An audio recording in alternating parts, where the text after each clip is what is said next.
Greetings, flesh wound horror freaks, and welcome to our Nightmare on Elm Street special. I am Daniel Shine, joined as always by Todd Loya. What's up? You never want to fall asleep around Todd for another reason. Pugs Dread. That's really not his style. Namaste. And our own Krueger, who has real blood on his hands, Mike Krueger. What's up, you sick motherfuckers? Well, all I got to say is Dan always projecting on me. If anyone here, no offense, Krueger, is closer to Krueger, the actual Freddy Krueger, it's the one in the hat. Well, the hat, yeah. My hat's Yeah, great. I was talking about the other stuff. Yeah, you attack in their sleep. Poor things. Children in their sleep. That's messed up. All right, so yeah, we got to see Dan in a sweater now. We could have the chubby Krueger. No, okay. I could be chubby Krueger. Fatty Krueger. I'd have to shave the beard because you got to. No. See, I just want the sweater on. I just want Dan as the ultimate pedo. Man, when I was like That fucking, now? I think I was like 8. I did Freddy Krueger, and I was fat as fuck. It was so fucking funny. Been there, so I get that. Well, here's the thing. Well, because I got the mask right when it came out, like the very first one they ever did. But the problem is the merchandise was so not there yet. Like there was no sweater to buy. So I had to find like the closest I could find was a red and blue one in a thrift store. But it worked. Oh yeah. Now, how old were you? Did you like start painting it up and shit too, or just you went as is? No. Oh shoot. I want to say that was 3rd grade. It was after. It was either after part. Well, it was definitely after 2. It was either before 3 or right after 3. I'd have to look what year it was, but I was 10-ish. I'd have to look. Right on. Okay. But You go around whipping people with the towel after you saw the movie. After the dance Depends. in his room, he did. but Oh, I didn't need that image. So, anyways, do you need some direction, Dan? yes, All right, I need some okay, that's direction fine. now. Okay. Oh. So why don't we real quick, everyone's first, like when they first found the series. I know that's what Dan would have done anyway. So why don't we start with Dan? Absolutely. Way back, obviously, and very early in my horror watching times. It was the first one, I believe. It's another case for me because, I mean, I was born in 86, so I probably watched, the first 4 or 5 right away. Can I ask back you what to your back. first one, like what was the newest one when you started? Like what part? Like how far was the series up to when you discovered it? Oh, wow. I mean, I can remember some of my earliest memories, like as young as like 4 and seeing it. I want to say, yeah, I'd have to do that math. I was born in 86. You're around my age. I'm gonna take a guess because mine is A New Nightmare. Oh, no. Yeah, Okay. no, I actually was looking forward to that one coming out. That was 95. Okay. Well, like I was yeah. aware of Freddy, but like that's when it registered to me. Like I like this guy. Oh, okay. Yeah, it was for a lot of people, actually. But no, I was just always aware of Freddy Krueger. And like I said, I binged them all. Yes, well, like they said, he's like Santa Claus. Every little kid knows them. I unsuccessfally tried to do a Freddy costume once. I'm very picky, even as a little kid, and it just didn't look right. Couldn't get He the was grooming burn himself. makeup. Shut up, Todd. I couldn't get the burn makeup right. I remember I probably looked like when Kane was unmasked, and I just saw They it. had and a I'm like, decent kit back in the day Yeah. that Spirit used to sell. It's also Oh, wait. Dan. well, I'm 34. I've seen him try There we to. go. I've seen him try to untangle extension cords. My nightmare. It's hard sometimes to untangle extension cords, Todd. God damn it. Yeah. It's tough. There was 2 of you. Look at the 2. When did I untangle an extension That's cord? all right. God damn it. All right, Pugs, you were kind of saying, or did you already? You kind of already answered. So Well, no. okay, go ahead. So like I was always aware that Freddy Krueger was a thing, but I never actually like sought out the movie. And then I was probably way too fucking young for this, but my uncle took me to go see A New Nightmare with his ex-wife, whatever the fuck she was at the time. And I went in all big and bad, like, yeah, I know who this guy is. He's fucking cool. Walked out of the movie. Yeah, that's fucking awesome. Didn't sleep a wink. Yeah, but I was like, I like this feeling. So, yeah, Freddy's my homeboy.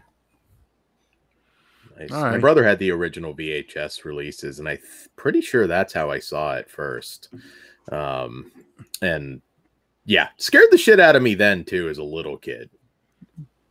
So, all right, Krueger, you want to go now or last? I'll let you pick. I'll go ahead and go last. Okay. All right. For me, my very first theatrical horror film was a double feature of A Nightmare on Elm Street Part 2 and Deadly Friend. My dad took me. I was 85, I believe. That I would have been, depending on when it came out, which I want to say, well, we'll just say I was 8 or 9. It depends when it actually got released. That was my introduction to the series, and immediate fan, and went and rented the original in the same night, and been there ever since. So, did you have an awkward moment where you just shouted out "Demolitions" in the Elm Street movie? Okay, and Krueger, I'm just gonna no sell it. Yeah. Don't know. Apparently, Dan did. Here comes the axe, and the smash is a little different. Anyways, I feel like I should cut that bullshit out. Go ahead. Don't you dare. Obviously, I mean, my fucking name is Krueger, so it's my favorite movie of all fucking time. The first Nightmare on Elm Street. It's always been my top horror franchise throughout my whole life. It wasn't necessarily the first one I saw, but it's the first one that I had actual fun with, that didn't just like scare the shit out of me. And even at that, the first time I watched the first Nightmare on Elm Street, I was terrified to go to sleep because, like, dude, like, I can outrun motherfuckers, but if I'm asleep, like, there's nothing I can do. Like, fuck that. So it scared me as a kid. But eventually, when that, you go through the series, Freddy becomes more of a, kind of horror comedy icon towards, the end of the series. And yeah, it's my favorite fucking horror franchise. Robert Englund's like probably my favorite actor ever. And it means a lot to me, the series. Like, it's what got me truly into horror, especially watching movies like 4 and 5 and even 3 to some extent, that had like these crazy practical effects that just like made me fall in love with just horror in general. And there isn't a single movie I fucking absolutely hate. And I think it's probably, I think it's the most consistent franchise, quite frankly, out there. Even if the remake gets a lot of shit, we'll touch on that later. But I don't think it deserves all the shit it gets. And yeah, I love Nightmare on Elm Street. I love Freddy Krueger. He has the best fucking he has the best weapon, I think, out of anybody.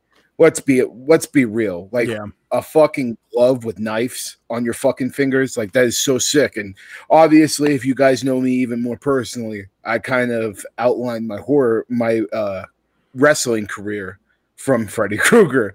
I used to wear a glove and do the whole shtick. So, yeah, it means a lot to me, and I'm so excited to talk about this shit tonight. You touched on the remake. I watched it for the first time in a decade. Only seen it one other time. So I'll give you my opinions on that and see if they've changed, because I will just give you this much. On the first viewing, I absolutely hated it. And I'll tell you, guys will find out later if that's changed. Snob. On the topic of Freddy attacking in dreams. So when I was younger, I was too young to appreciate how cool of an idea that was, because I used to like stick my nose up at it. I'm like, that's fucking stupid. Why wouldn't you just wake up? But when it clicked, I'm like, that Wes Craven guy's a fucking genius. That's crazy. Because like when I was younger, I still prefer like the non-supernatural. Like, I like realistic killers, and like the fact that this dude was murdering children with that fucking glove, like, that's gnarly. And we didn't ever actually see him murder these kids. We've seen him murder teens, but like, I still want that movie, but Yeah, I may me be too. in the minority camp there. No, Dan? I'm with you. Fucking a prequel to Nightmare on Elm Street needs to happen to watch Freddy just fuck up a bunch of children. I mean, it's something that's always needed to happen. And I mean, we get some of that in one of our fan films we're going to cover later. So, Yeah. Yep. Absolutely. All right. Do you guys have anything else before we jump into our series rankings? Any other general thoughts on the franchise? I think we can all suck this dude's dick all night long. So let's Okay, that's what. move on. All right. So we will go. Dan, would you like to go first? Are we doing our rankings? Yes. All right. Yeah, sure. Why not? I'll go first. See? All right. It says right there, Dan. Best to worst. Yes, best to worst, by the way, guys, just so you're aware. All right. So my favorite Nightmare on Elm Street movie. I'm curious to see what your guys' picks are, because I don't think there'll be any surprises, but never know. Mine is the original. I think it is the true masterpiece of the franchise. It's one of the best horror films of the 80s. Truly, truly chilling. My second pick is Nightmare on Elm Street 3 Dream Warriors. Still really like that one. Watching it again just recently, it holds up. My third pick is Nightmare on Elm Street 4 Dream Master. There are some excellent effects in that movie, and we'll get into them more, obviously, but some of the more memorable ones as a kid, especially. 5, I don't know if there's a lot that's controversial, but I'm going Freddy versus Jason. I love Freddy versus Jason. It's one that I go back and watch quite a bit. I know there's a lot of criticism. Oh, it's not the movie it should have been. It's not scary. Never really expected it to be. It's about Freddy and Jason fighting and kicking the shit out of each other. And to this day, probably one of, if not the best theatrical experience I've had, because people were cheering, people dressed up. I mean, I was sitting there the whole time with the shit-eating grin on my face, just enjoying the hell out of it. So yeah, I like it. My next pick, and this is where it starts to get a little bit hard for me, because I'll be honest, I didn't love this movie at first, but it is certainly unique, and I think it was needed when it came out, and that is Wes Craven's New Nightmare. They did something completely different that, again, didn't work for me as well then, but I appreciated it later. My pick after that, believe it or not, is the remake. This is not a film without problems. It's definitely there, and as Todd said, we'll get into that more. But it also does a lot right watching it again. My next pick, this one's having a bit of a revival right now, especially since Mark Patton's documentary came out. I still don't love it, but it's Freddy's still scary. It's a pretty solid sequel. It's hard coming off that original, but Freddy's Revenge, Nightmare on Elm Street 2. My next pick is Nightmare on Elm Street 5 Dream Child.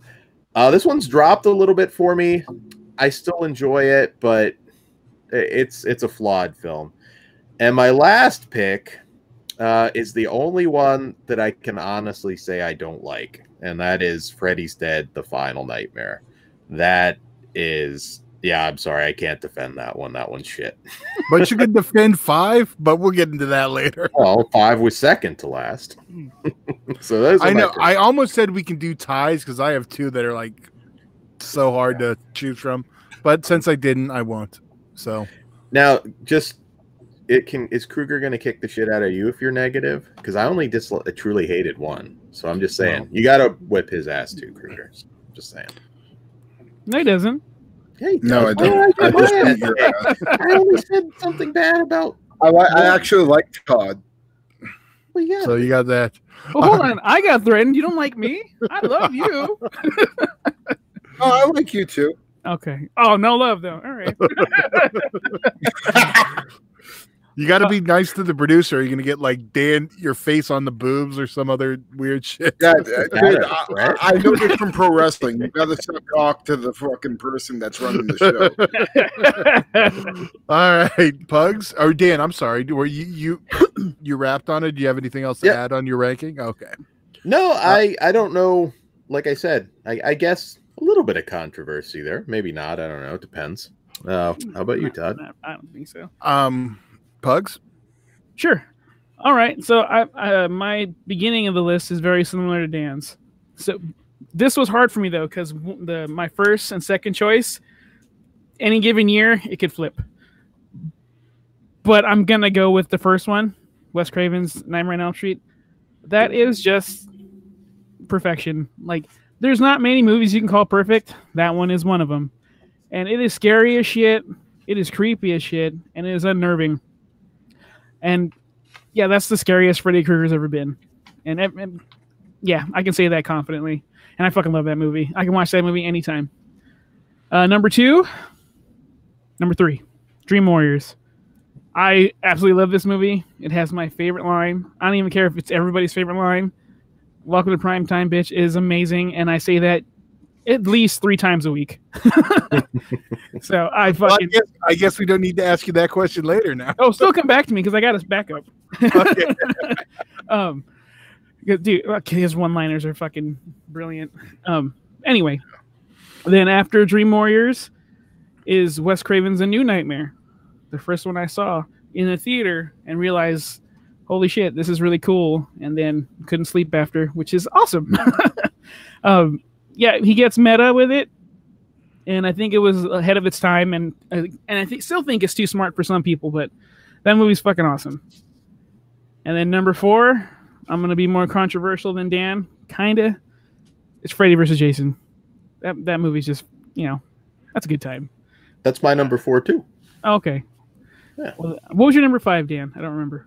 New Nightmare. Okay, this is where I get controversial then. Number 5 is the remake. It's just the same. It's almost the same as the first one.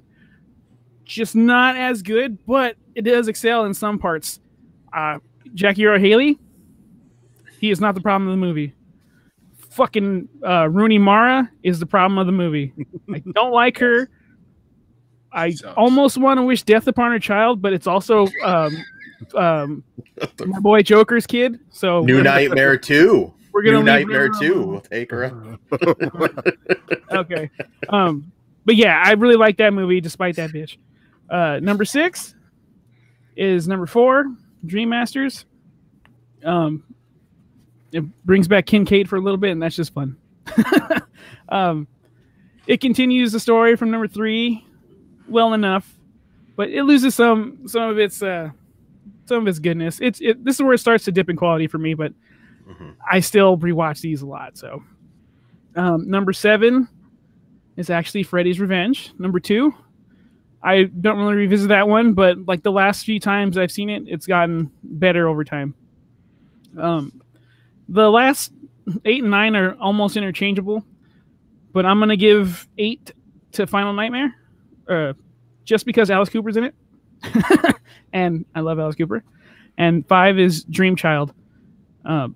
It's not good, but it still has Freddy Krueger, so I'm gonna forgive it. All right. Well, I guess I'll let Krueger close on this one. I think so. I'm going to. Okay, it's a given. The original favorite. Yeah. This is where I have a problem because for a long time I liked the first 3 in order. But I still flip flop on the 2. But I'm gonna go 3 second. Because it is so much fun, but it's also the switch of Freddy. But it kind of built up a little bit because of 2. It's not like a total 180. 2, it probably because it was my first one. But I know a lot of people's problem with it is, it doesn't have the same, it's not following the rules. People got to remember there were no rules set by the time part 2 came out. So absolutely. It didn't, they really didn't get locked in until 3 and 4. That said, so I'm 1, 3, 2, and then New Nightmare. That will be my fourth. Followed by Freddy vs. Jason. All right. Love the love for that movie. Yeah. It's Great higher on my soundtrack too. Yes. I'm trying to think if it was higher on this or my Jason list. I can't remember. Followed by 4, The Dream Master. We'll get into more on that one later. 8, coming in at 8, I have Freddy's Dead: The Final Nightmare. I know Dan's probably shocked it's not higher because it's got 3D in it, and I'm a 3D whore. Okay, here's where my list has changed a position. Uh-oh. Coming in at 9th is Nightmare on Elm Street 2010. So Okay. it's moved up a spot, but I don't know. That either means it's gotten a little better or I really fucking hate 5. So I don't know what it is. But should I just talk about I just can't stand the baby angle and all the other stuff. And it's lame, but the only thing that saves that movie for me is the practical effect at the end when the babies are coming out of his fucking head. Yeah, like, there's cool stuff in it still. Yeah, when it reaches, fuck yeah. That's cool. It's Yeah. fucking amazing. That's the only thing. But I'm with you. So you're done now, Todd? Yep, go for it. All right. So no surprise. First fucking Nightmare on Elm Street. Favorite movie of all fucking time. Like, I think it's a masterpiece. Freddy looks sick as fuck in that movie. Just everything about the kills are fucking well done as fuck. The acting's actually really good. It's the perfect horror movie in my opinion. Number 2, I got Wes Craven's New Nightmare. I fucking love that movie. Freddy just in that movie was fucking badass. His trench coat, his bone glove, the look of him, like, he's fucking killer. And some of the one-liners he's got in that movie are fucking amazing. And yeah, it's just I love the story of, you know, Freddy actually haunting an actress in real life. That's fucking amazing as fuck. And very good writing. Number 3, I got Nightmare on Elm Street 2, because I fucking love that goddamn movie. The body horror in that movie is underrated as fuck. The scene where Freddy's coming out of somebody's fucking stomach, the claws coming through the fingernails, that movie fucking freaked me the fuck out when I was a kid. The weird demon dogs, the ending, everything about that is great. Fuck all this, like, people being homophobic as fuck about this movie, because it's a fucking great horror movie. I'm sorry you guys can't get over some dude fucking dancing around with his dick in his hand for fucking a goddamn scene. But you know, that funny side note, I had the exact same pop gun from Knott's Berry Farm. I did not redo the dance. I'll just say that now. It's not too late. Sure. Yeah, but like, even like, and I'm a straight male, that movie is the shit, and you guys giving all the hate to it is kind of pathetic. Then I got Dream Warriors, because Dream Warriors is a great fucking movie. I don't have as much sentimental value as I do to 2 to it. That's why 2 is ahead. Just because I always watch 1 and 2 like back to back when I was a kid for some reason. Because I had that big box set, and just 1 and 2 were always like my favorite as a child. So then after Dream Warriors, which, like I said, masterpiece, great scenes in that movie. After Dream Warriors, I got fucking Freddy versus Jason, because that movie fucking rocks. I fucking love that movie. Everything about it. If Kane Hodder was in it, it would have been better. But still, even without Kane Hodder, that movie is fucking badass. Then I got The Dream Child, which I think over there, or actually no. I got Nightmare on Elm Street 4, which was Dream wait, Master. 4 was Dream Child. 4 is No, Dream Master. Yeah. Oh, so I got Nightmare on Elm Street 4. There's some kills in that are fucking amazing. The practical effects in that movie are killer. Then I got Freddy's Dead. I love Freddy's Dead. When I was a kid, I enjoyed the shit out of that movie, and it still holds up its sentimental value to me. Then I got the Nightmare on Elm Street remake. like I said, I love the fucking remake. I don't think it deserves all the hate it gets, and we'll get into that later because I have a lot of reasons I like the remake, but I also understand why people hate it. And then the last on my list is Nightmare on Elm Street 5 because that movie it's still watchable and there's still good shit about that movie. And honestly, if I was to like put the last on my list of any franchise, Dream Master would probably beat everybody out, but still, it's just Nightmare on Elm Street 5 isn't really that good. So that's my last on my list. All right. We have the same final two across the board, right? No, well, the final two, because like R3 is 5, and Dan I think is reverse is Final Nightmare. Oh, okay. Final Nightmare is last for me. Yeah, and the one before it though is 5. Yeah. Okay. Yeah. See, same final two. No, I got Nightmare on Elm Street 2010 and 5. Oh, my bad. All right. Yeah, and that's mine too. Actually, is the remake and then 5. But we all have number 1 as the top one, right? Yeah.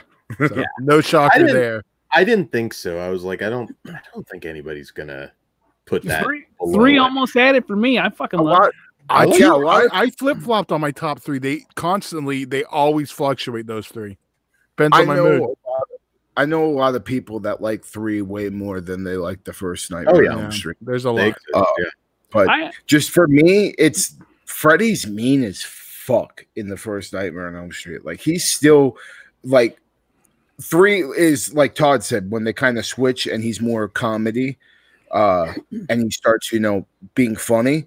But like just 1, he's fucking nasty as fuck and just mean, and just the idea of that story too.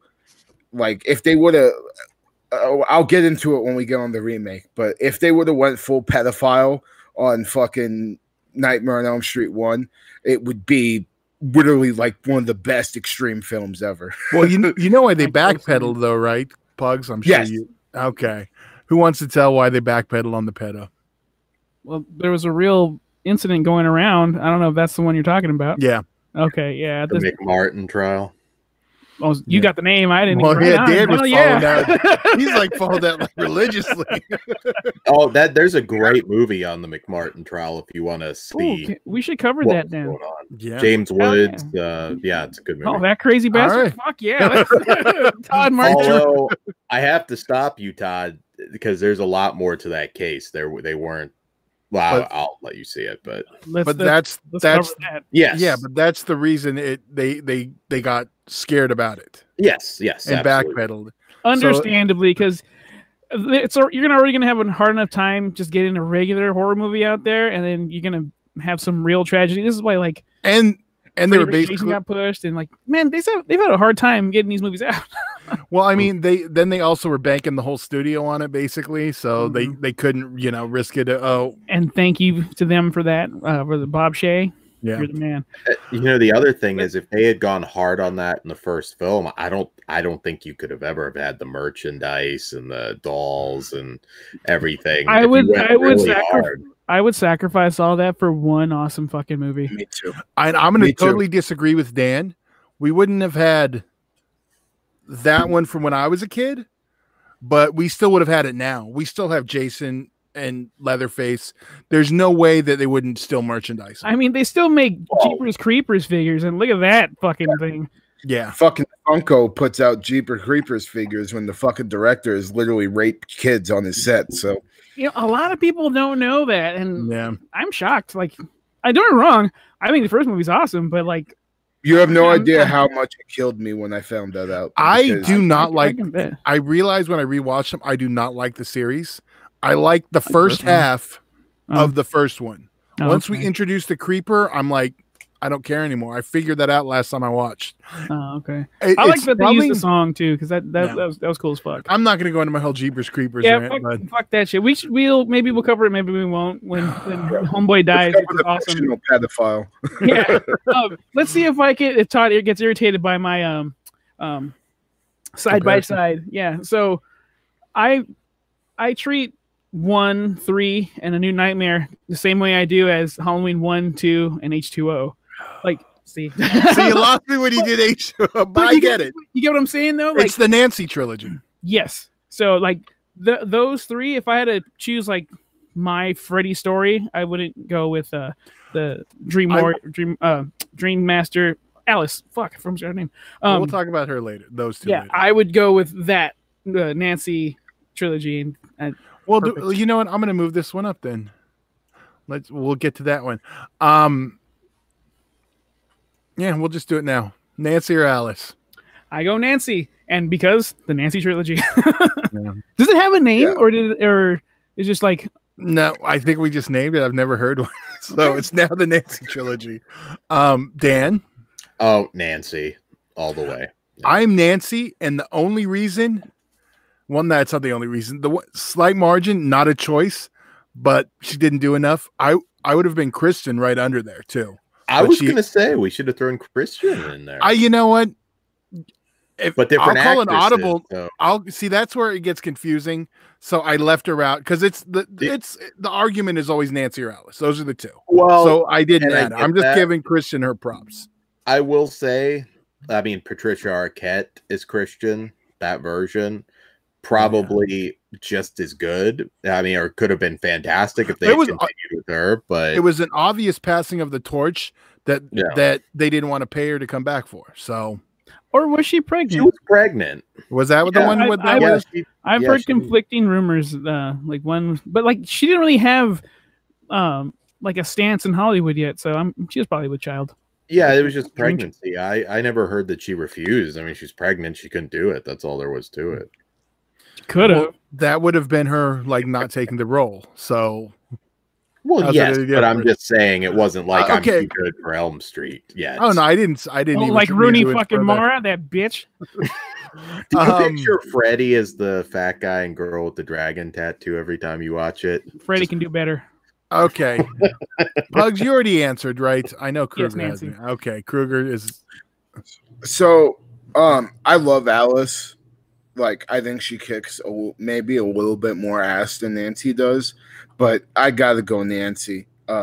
Just, I don't know. Like, that first movie, like, if you've dealt with similar things than, like, she was going through, like, you know, her parents being alcoholics and shit like that, or, you know, her mom being an alcoholic, and just stuff, like, more personally resonates with me with Nancy. So I gotta pick Nancy.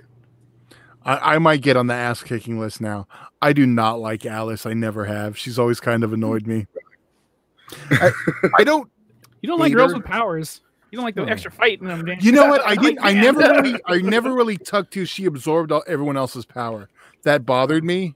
I don't know why. It was like probably also didn't help that for me. Part 3 is probably the most likable group of characters. That all get offed, and they finish them off in the fourth one. So Kincaid, he is one of my favorites. I wish he was longer. Come on, Freddy, you motherfucker!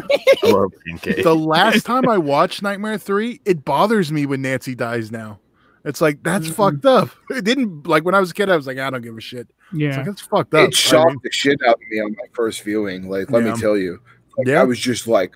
They fucking kill her at 3? What the fuck? Like, what are these rest of these movies for? And they offed her dad in the same damn movie. Like, what are we doing here?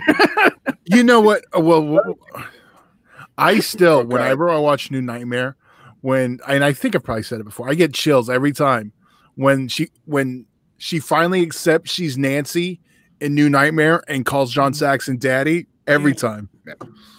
That's awesome. Fuck yeah. Tuesday night, I wanted to point out, I've met her, very nice, but she was not very good. She was no replacement. I'm not arguing. Yeah. So, there's always been, and I don't know if anyone remembers the story, and I probably should have looked it up. There's always been some like weird why'd she get the parts kind of thing going on. Was she like someone's boyfriend? I want to say. There was something to it, and I can't remember off the top of my head. I don't even think they touch upon it in the documentary. But she's kind of a stiff. She really was. I'm just going to say, now that we're on the topic of Nancy or Alice, how would you guys, because there was, you know, rumors of people trying to get this on its feet a couple of years ago. How would you guys feel about a direct sequel to the first movie, bringing Nancy back when she's older? I have no issues with that. Bring it on. I think it would be perfect to bring Freddy back. I really want Robert Englund to play it one more time. It's a kind of travesty that he hasn't, especially when he's fucking been so vocal about wanting to do it after he did that Goldberg's episode. I mean, it's very disappointing nobody's grabbed down to its feet. You also remember, for maybe 6-7 years, he was like, I'm never going to do it again. Because I don't know if he lost his window. Big difference. And this is another thing that I'm like, this fucking sucks. New Line's gone. And Warner holds the property. What does Warner Brothers make with New Line? They make fucking shitty comedies now. So, that's basically what they do with the brand. You get one of us in there though, and give it a chance. I think it'll explode. So you know what I would do, honestly. I mean, again, this probably won't happen. I would do one last Robert Englund movie and end it. Nothing else. He's not gonna have 10 more films in him anyways. Do it, end it. That's it. And that's basically what I meant. But when you reboot it with something new, I don't want him to be anything like Robert Englund. Completely reimagine it. And I'll have a little bit more to say on this point later. Yeah, when we get to the remake stuff, totally different story. So, it can't be a totally different story.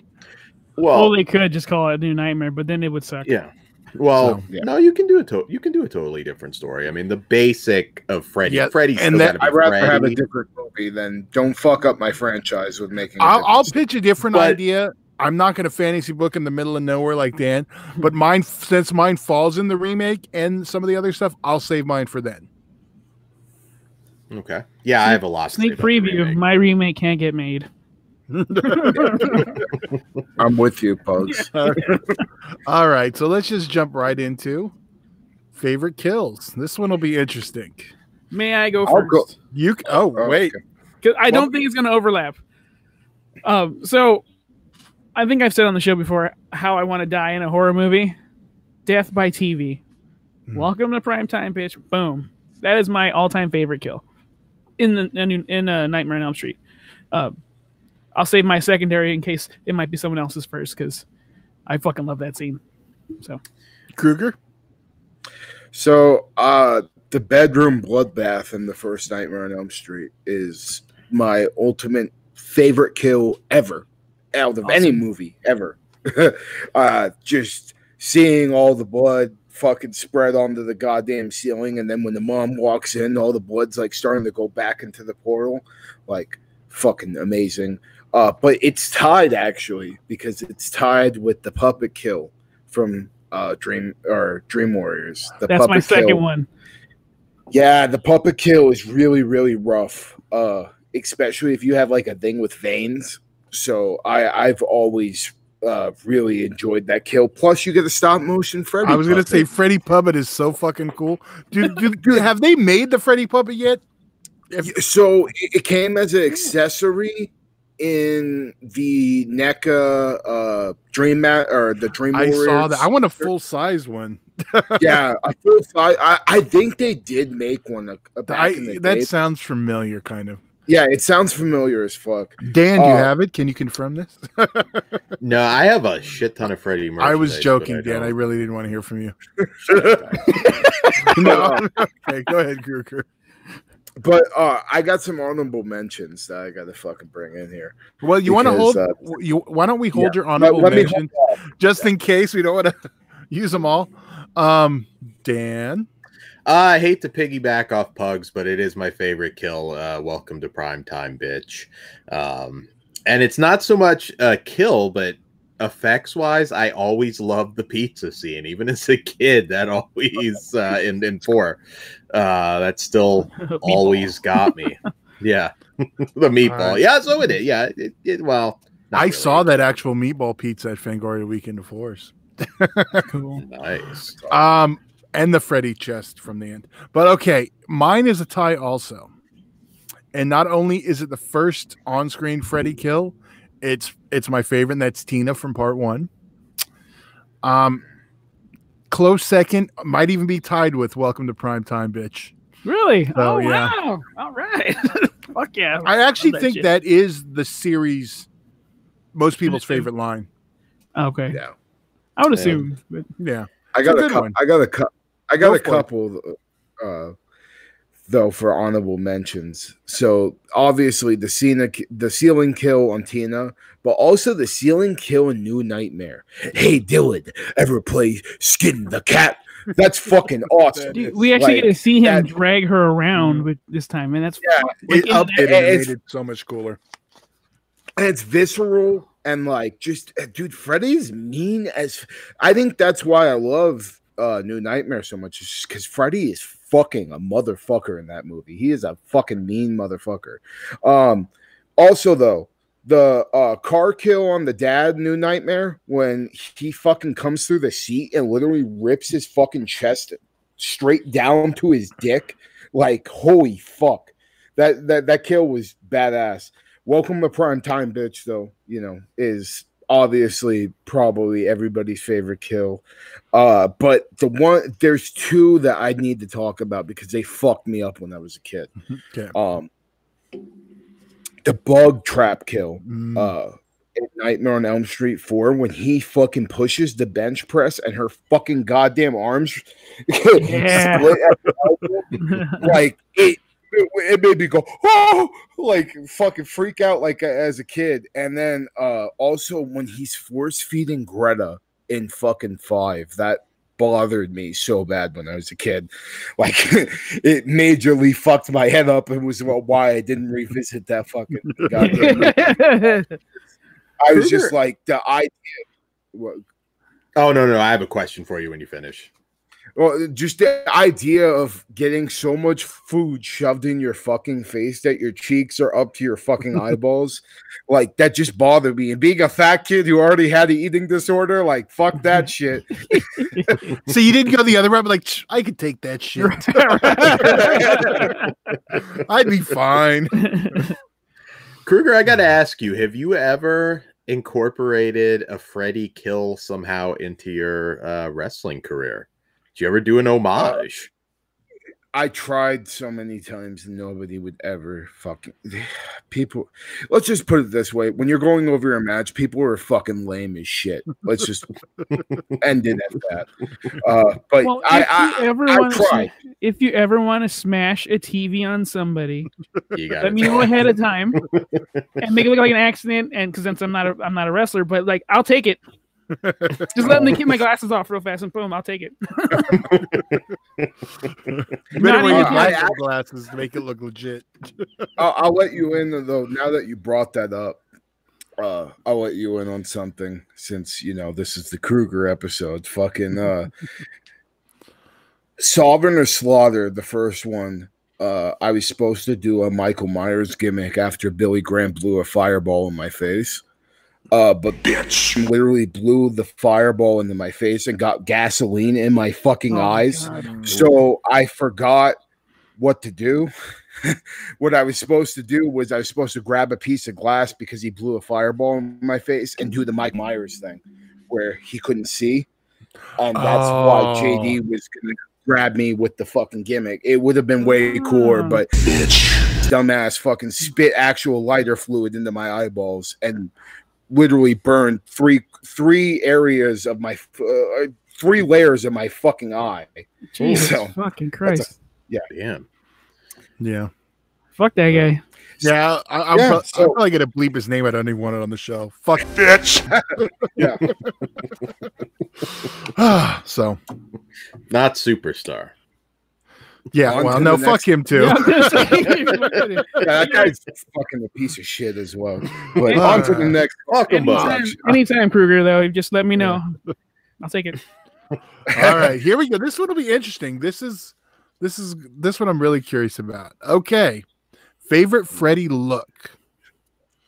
All right, Dan. What? Oh, unless Krueger, if you want to go first on any of these, you just need to tell me. Otherwise, okay. Otherwise, okay. I'll throw to you first. Because I have a feeling like I already said the New Nightmare Freddy is fucking the shit, but I gotta go with the original.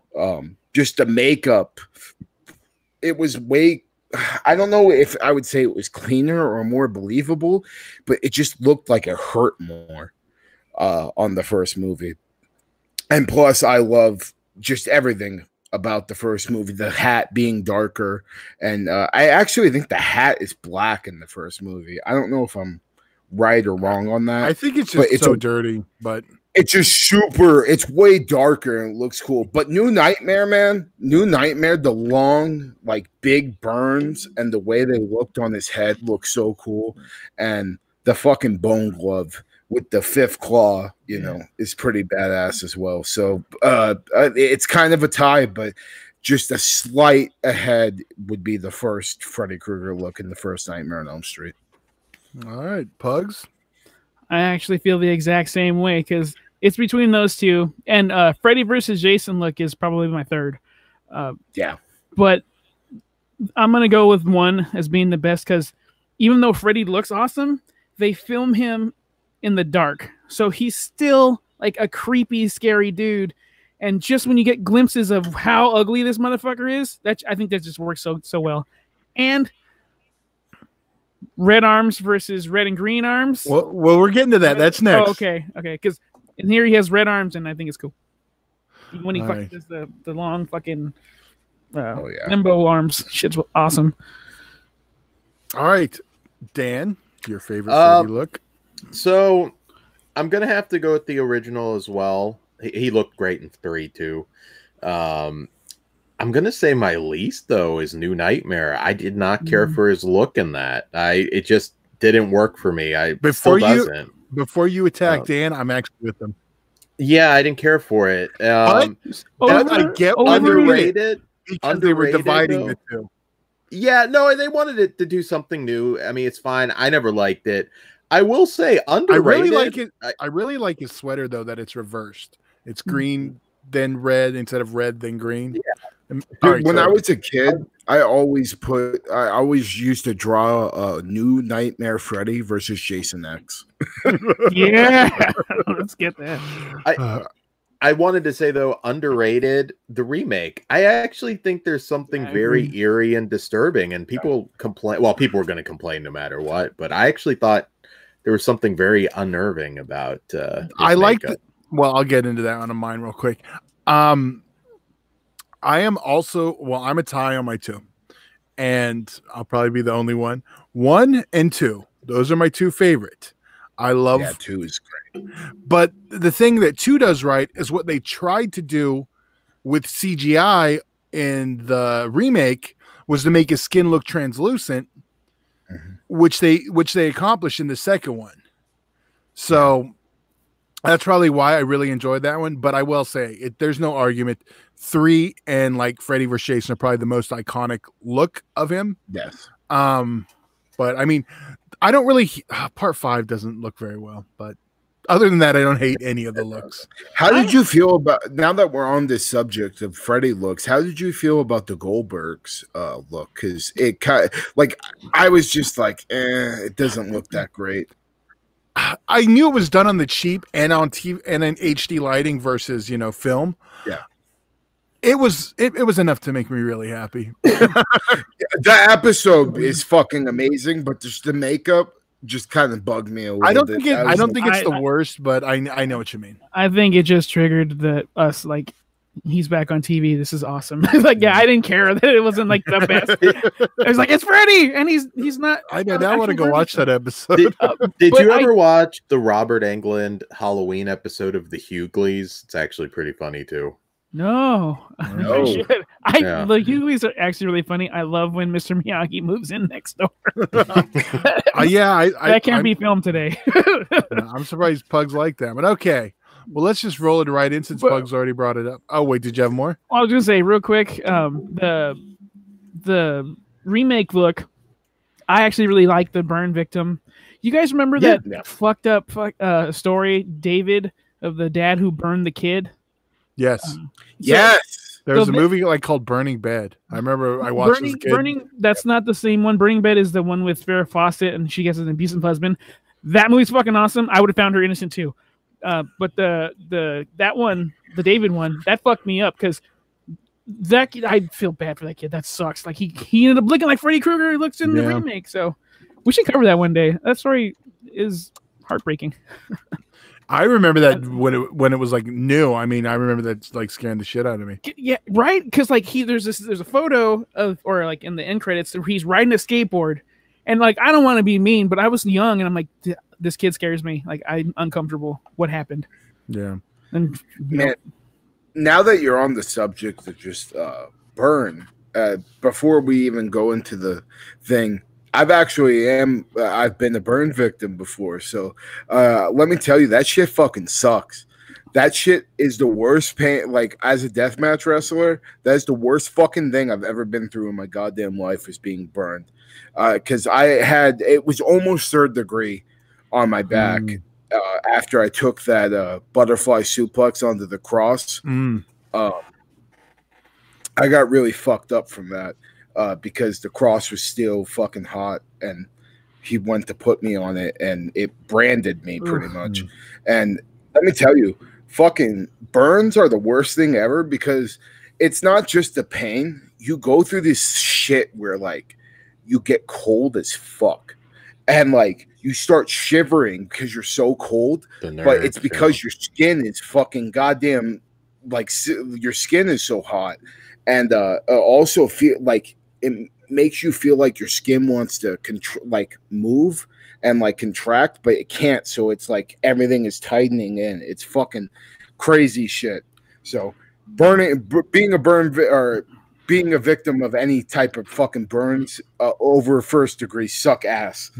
I'll be the first to tell you. I believe that sounds terrible. No thanks. Yeah. All right. Here we go. This is where we're at. Freddy's sleeve, since Pugs brought it up. Okay. You already said you prefer. For the longest time, though, I was a striped sleeve guy. I'm like, yeah, that's cool. And then I just kicked in one day. I'm like, you know what? I'm gonna go with the original look. That's just way cooler. But either one, I'm fine with. But I'll go all red. All right, sleeves. Krueger. Stripes. Yeah, I'm all red too. Even though, like, I love the look of the, stripes and stuff. The all red look, I think, actually just looks better when you look at, conceptually, Freddy 1 to Freddy 2. Yeah. Dan, I am Team Stripes. I figured that. Like it better. That's cool. I'm Team All Red also. Shocker. And like the reason why Wes chose that look is because like it's unpleasing to the human eye when red and green are so close together, which explains why Christmas is fucking disgusting. No love for Christmas? Not really. Yeah. The only reason I even like Christmas is because I just start wearing Freddy Krueger shit. Dan loves it because he loves when little children open his packages. Fuck you, Tom. God. Oh, damn! I got a Dan look from Krueger. You're a motherfucker. I don't apologize for anything. It's fucked up. Damn. All right. Jeez. I'm gonna come up with something bad now. I think before I get into this, I was talking to my wife today, and it finally clicked, like because of all this prepping.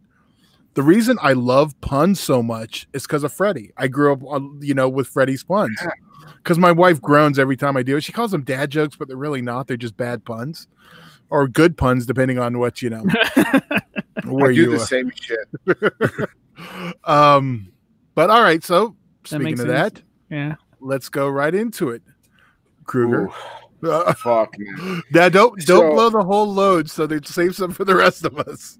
We can come back to put me last, bro. Okay. I got too many. You want to get one out first? Okay.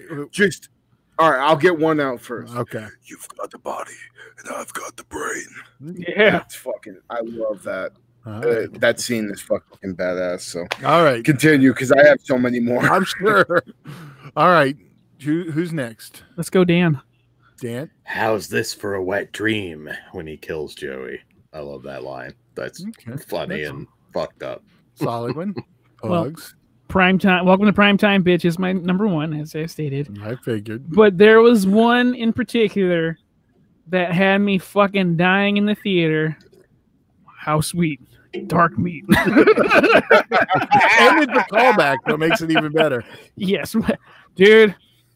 You guys know me pretty well. I was hooting and hollering. I can only imagine how hard you laughed moments later when the hard F got dropped. Oh yeah, it was more acceptable back then, but like it was. Still got a groan. Yeah, it still got a reaction. I remember that quite vividly. Not my favorite line, and not a Freddy line. I kind of tied. I really love part 2. You're all my children now. But it's more the look, the fire, and everything. It's just such a cool visual. But my favorite line, the one I've used numerous times throughout my life, and that is from Nightmare on Elm Street Part 3. Bitch, I said, where's the fucking bourbon? That's it. Fuck yeah. So, okay, what else? What did we miss, Krueger? Okay, so you've got the body. I've got the brain is like my number one, to be honest. But I'm your boyfriend now, Nancy. Like, fuck. And then the tongue, like, yeah that scene is fucking great. Welcome to Primetime, bitch, too. Like, like you said, you've got the body, I got the brain. I'm your boyfriend now, Nancy, and welcome to Primetime, bitch. All tied because they're fucking amazing. But my honorable mentions I got is, hey, Dylan, never play Skin the Cat. That's fucking great. And then this is God. Yeah. Fucking that was like almost on there too. And then I loved when Jackie fucking says, how is for a wet dream. I fucking love that. Like that scene, we'll get into it. I think that's the next one up, original versus remake. Well, it is now. I'm moving it up. Well, since you brought that up before you go, when Jackie O'Haley says, I was just petting him, I laughed my fucking ass off. Like, I love dogs, but like, you are a mean piece of shit. I want to see what you do. So fucking, like, I understood he wasn't gonna fucking accomplish what Robert Englund did, but man, he did a nice job. So let's pop that sign up here, Todd. All right, you know what? I'll tell you like this. Hold on. Where did stuff's moving around? Oh, I originally had this can I do one as more the quote? graphic, but I don't think I should even have that. I think it's changing right now to it's just a 2010 remake discussion because no one's gonna pick.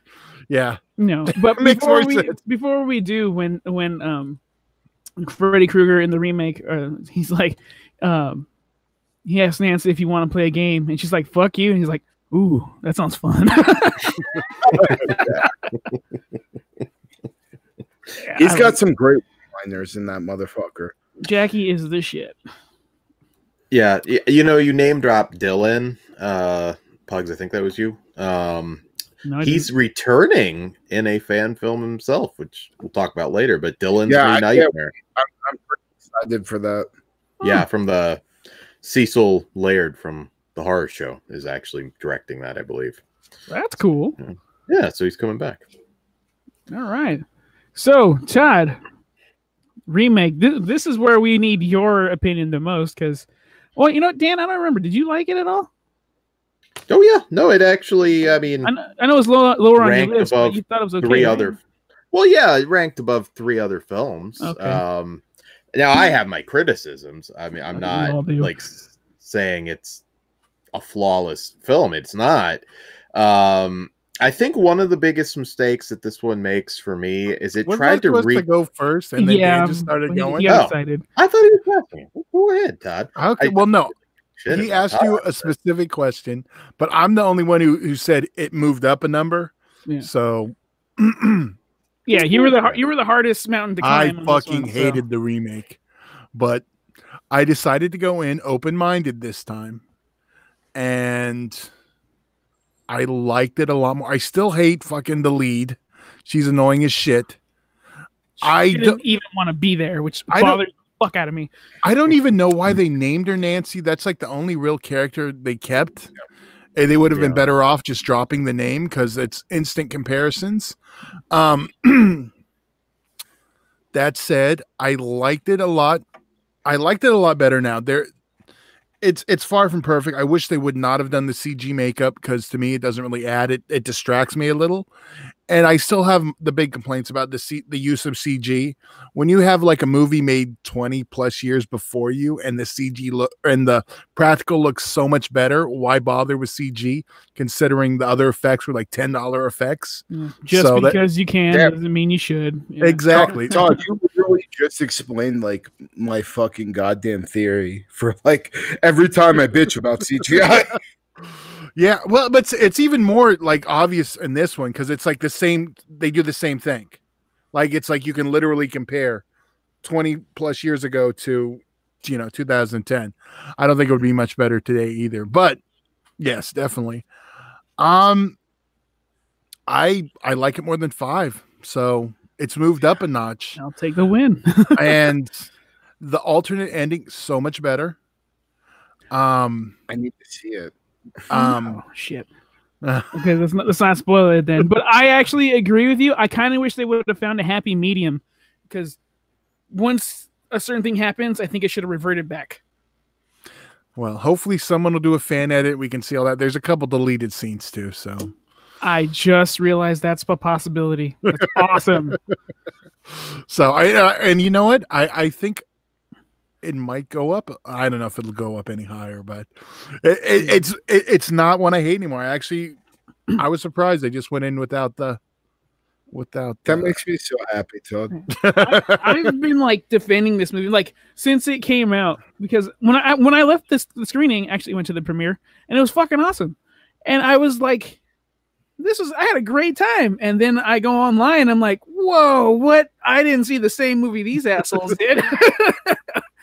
Yeah, like, because like there's flaws, but like overall, it's still a Nightmare on Elm Street movie. Like, and we got Penis Man this time, which is the drawing on the walls, and I was obsessed with him for a long time.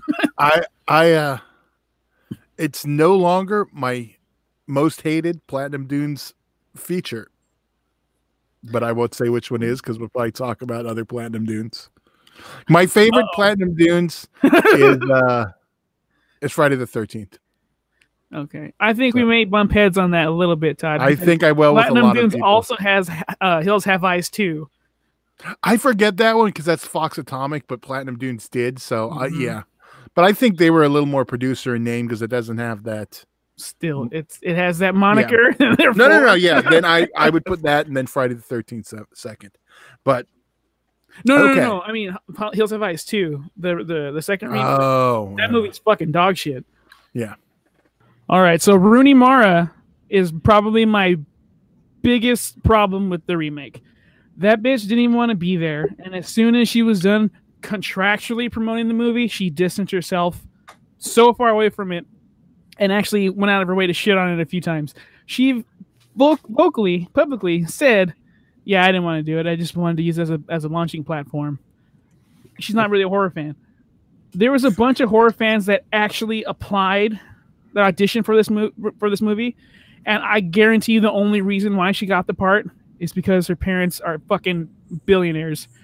And don't get me wrong, she may be a cool person. I mean, fucking Joaquin Phoenix fell in love with her, but he's a weirdo. I love him to death, but he makes bad choices. So this might be not one as of bad them. as his brothers.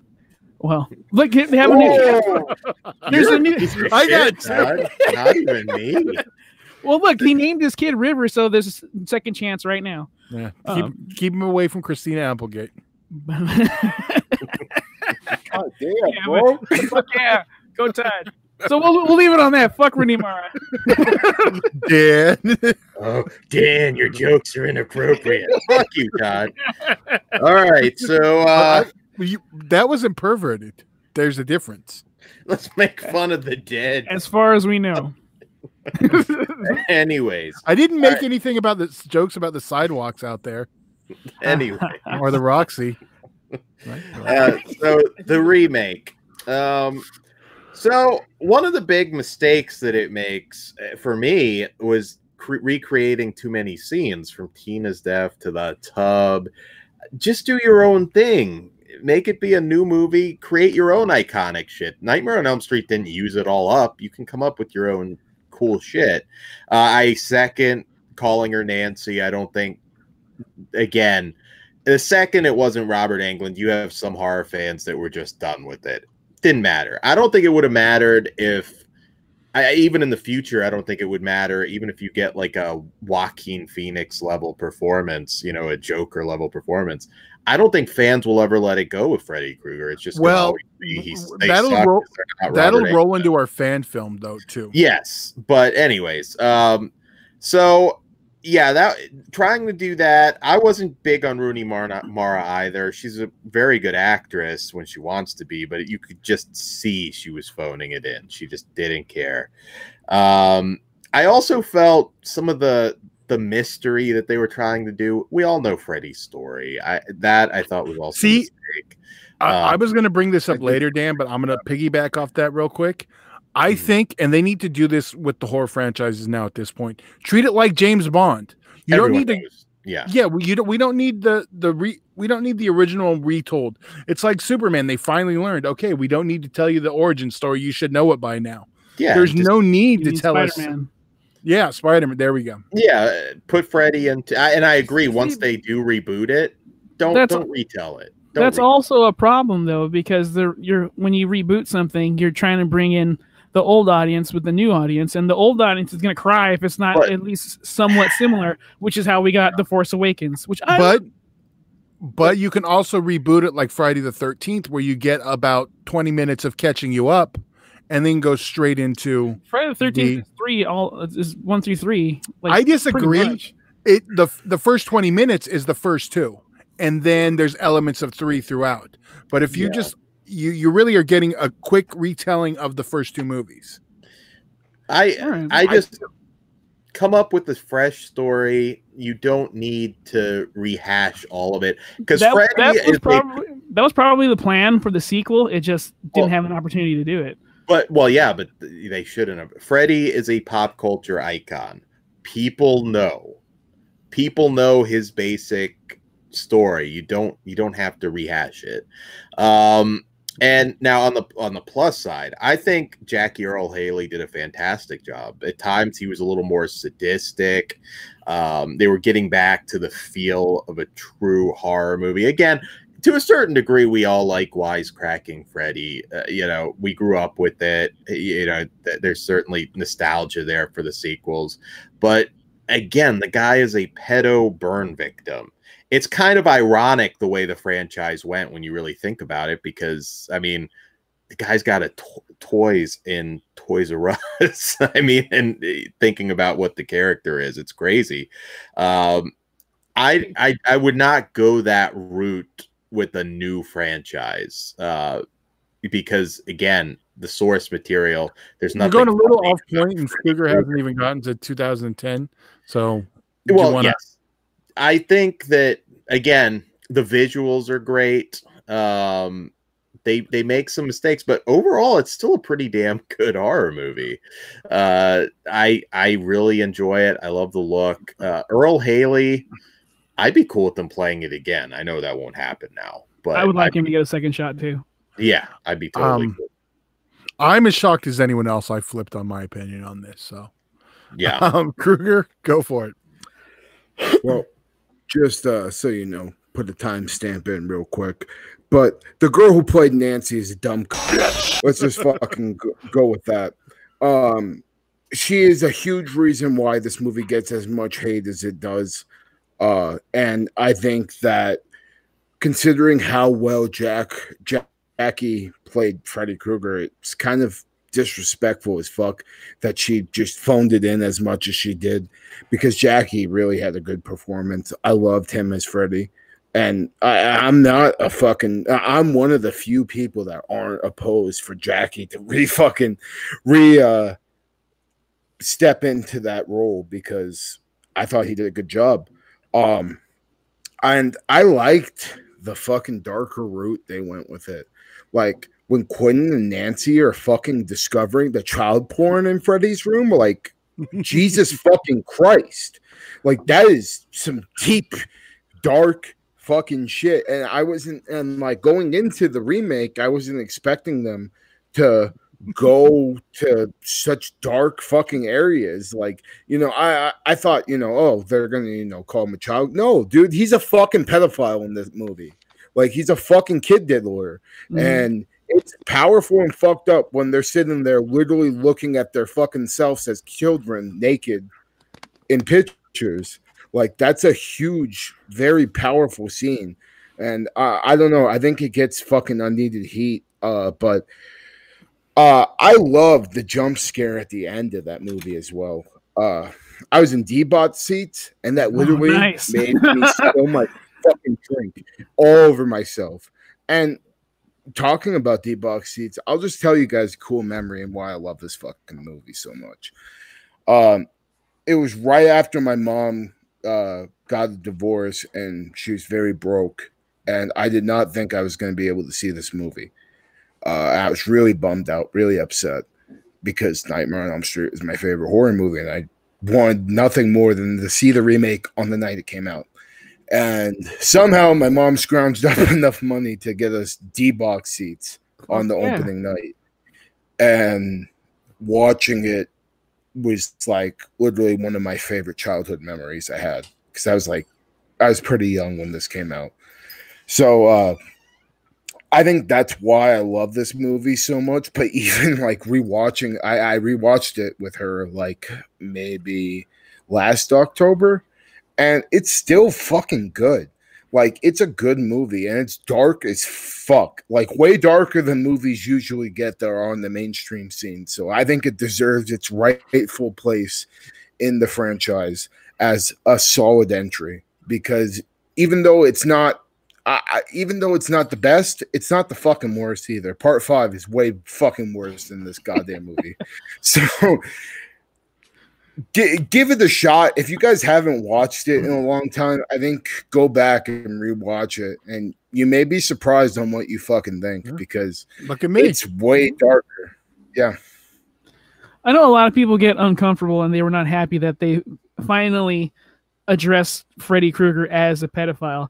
But I thought that added so much heat, so much angst towards him, because like no one likes it. Well, I can't want to say normal. Everybody should not like a fucking pedophile. That's fucking wrong. But like, this is Freddy Krueger. Why are you doing that? I was always hinted at. Fuck it. I think I get the excuse. I kind of like it more alluded to. It's kind of like the thing that happens all the time where it's like, no, we're going to tell you exactly what happened. We're going to fill in every blank versus like, you got to connect the dots.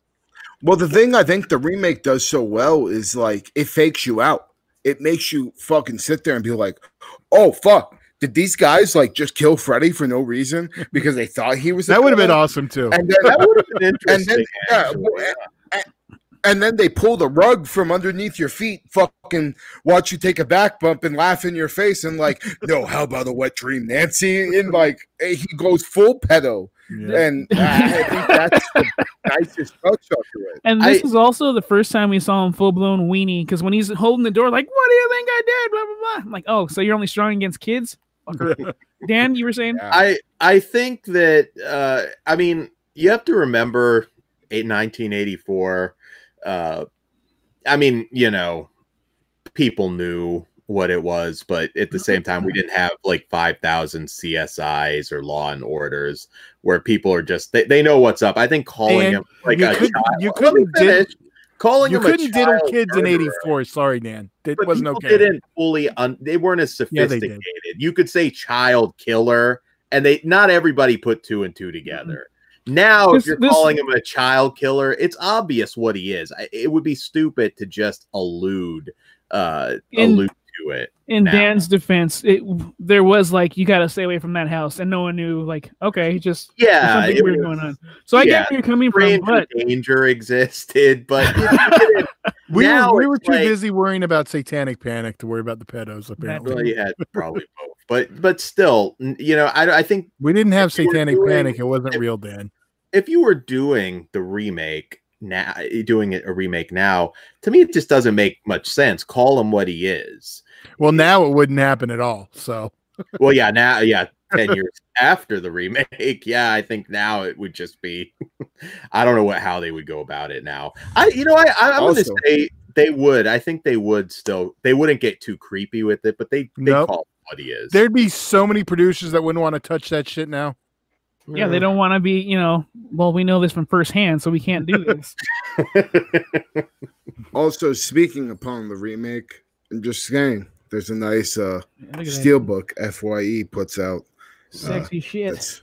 That's pretty fucking sexy if you enjoy this movie. And like I said, man, it's a good fucking film. It's not the best of the franchise by any means, and it's definitely on the back end. But even at that, if this is on the back end, this franchise overall really is fucking good. Like I still, that's why I always say Freddy's the best franchise, because there's not a single movie in there I absolutely hate. Even though part 5 is kind of shitty, there's still some great effects in that movie. So yeah, there's only one masterpiece, but yeah, I mean 5 and Freddy's I dead. disagree with that though. I think 2 is a fucking masterpiece, because 2, if you're somebody who's dealing with those internal struggles that movie has, I think it's a fucking big deal. And I think that movie has a way bigger message than it may have actually even like. I like, there's a debate whether the homosexual subtext was written in there or not, and like I do think it was written. Yeah. And I think like how cool for people to fucking be able to resonate with that. And that's why I love that fucking Scream Queen documentary about part 2. Like that the thing is really, really good and well done. And it gives you a whole nother insight to it. And it's funny because when you're a kid watching that movie, I just thought the body horror was really cool. I never understood any of the homosexual subtext. So that's why I always liked it, because, I was an innocent kid that didn't understand things like that. But yeah, it didn't really click for me till the documentary, actually, because I remember even being a little kid in the theater. I remember the towel whipping scene made me a little uncomfortable, but I didn't know why. It was meant to be funny. Like I didn't laugh at it, but when the whipping, I was just like, oh, okay, I guess it's kind of. I thought it was disturbing to be like, when you're watching that as a kid and you don't think about shit like that. I just think that movie as a whole is fucking disturbing, and the body horror in it is so underrated. Like, it really is. And just to look at Freddy, like, Freddy's fucking claws are literally coming through his hand in that movie. Like, he has a glove on sometimes, but, like, you literally watch his fucking goddamn claws come through his hand because he's a full-blown demon. Yeah. And, like, that's super cool. And then, plus, like, those devil dogs towards the end of the movie, those are like some of the most fucking disturbing things you could ever fucking look at in your life. Like they fucking have the face of babies, but they're dogs, and they're fucking like have like warts on them and shit. Like, what the fuck is that? Yeah.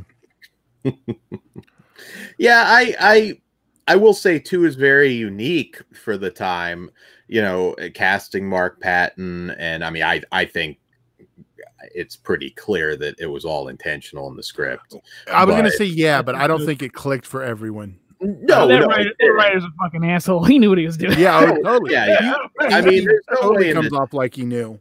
There's no way an adult. I mean, you go into the bar scene, and there's no way with Bob Shea. I know. No, I don't. I disagree with that, because there's men and women.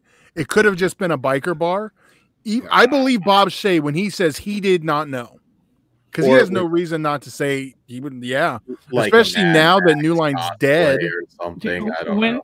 And then the story of him going to buy the leather stuff at the pleasure chest with his 2 daughters, like 12 and 10. And the shop clerk's like, I think you're going to want to have them wait outside.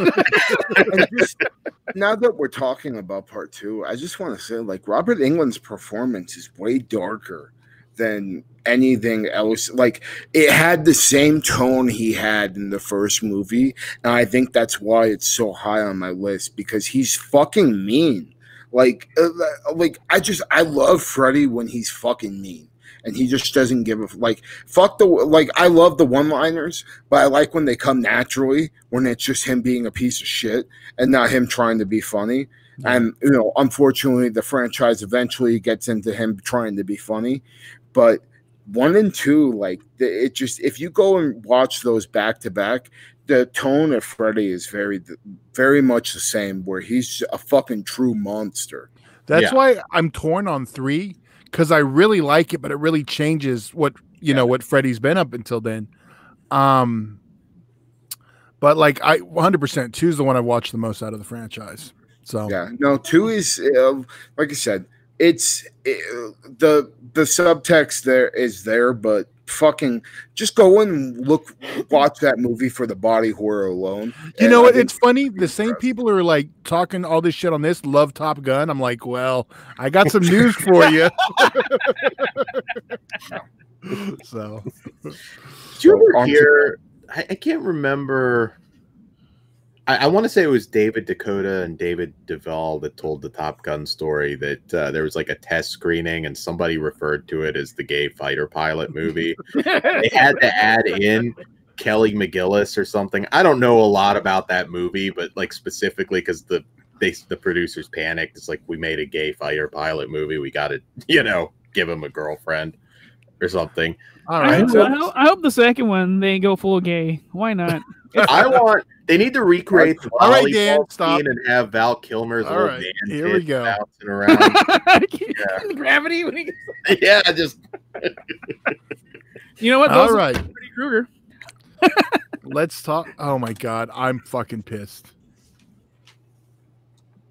No, no one noticed it, so hold on. There was no I in Nightmares. So fixed.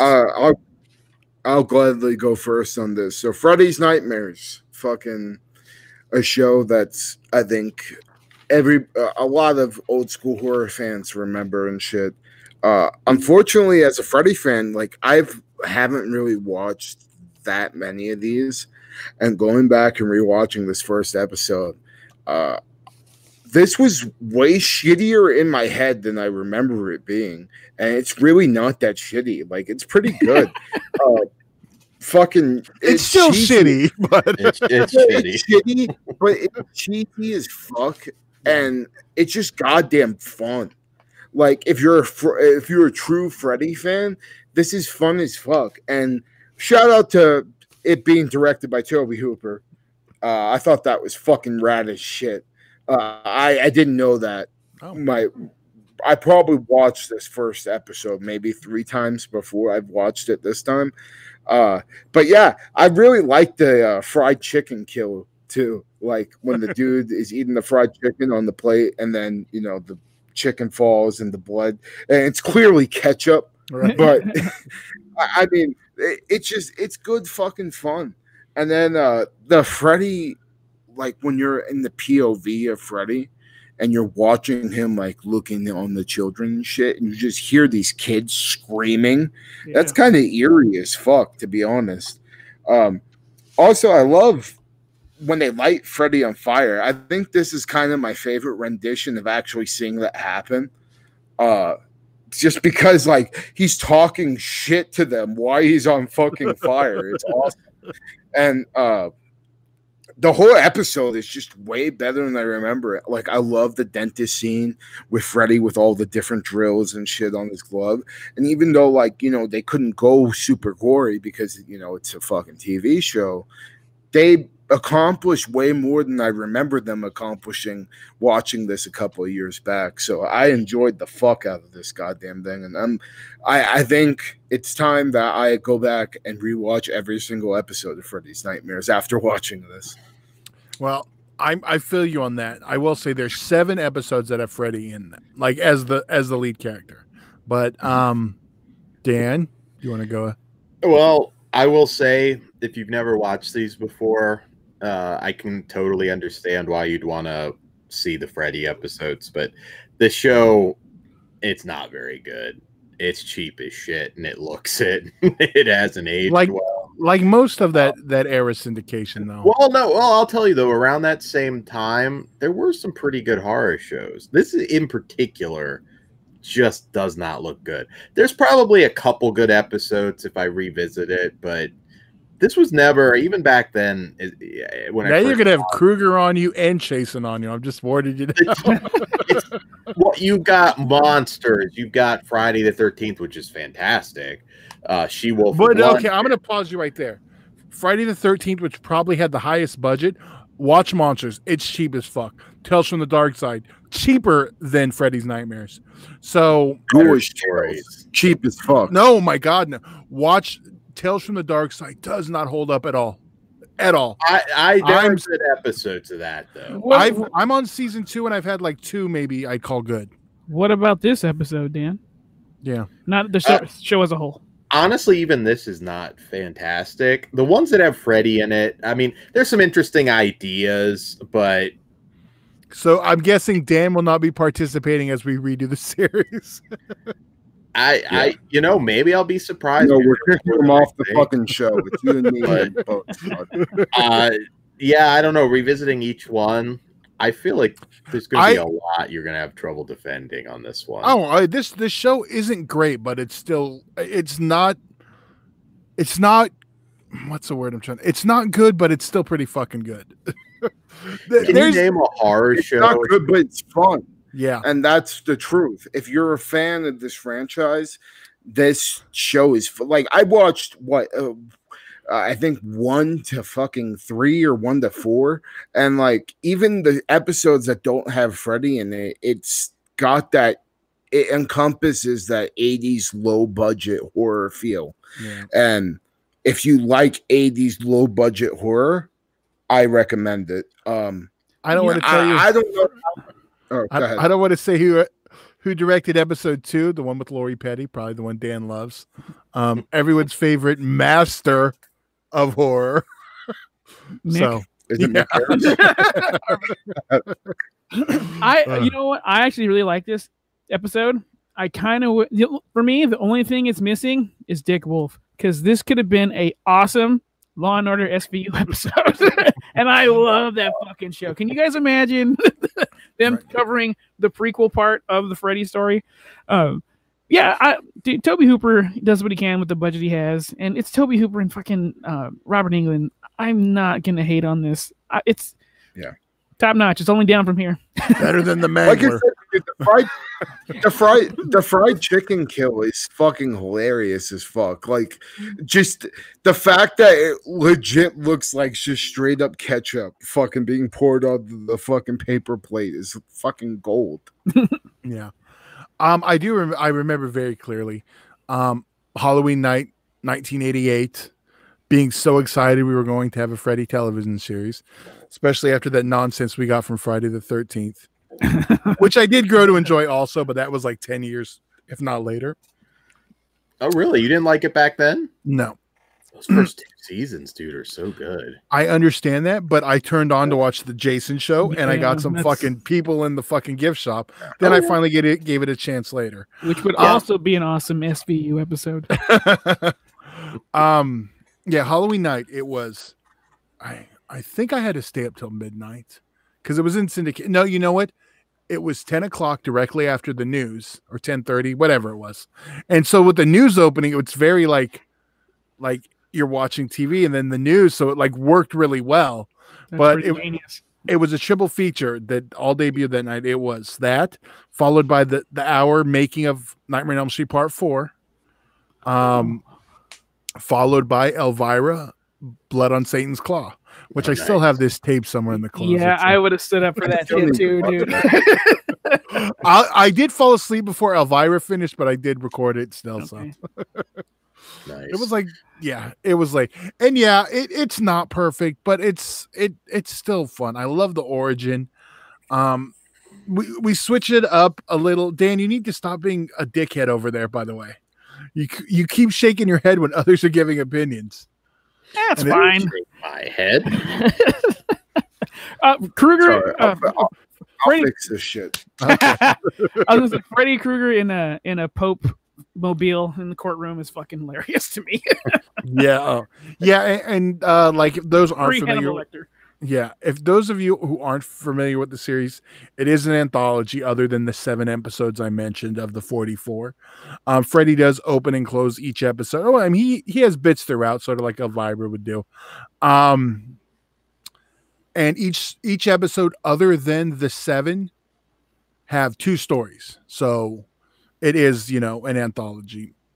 So, I mean, even if they were different every episode, it would be. But I do remember even the Freddy stories beyond the first one still kind of have 2 stories within the episode.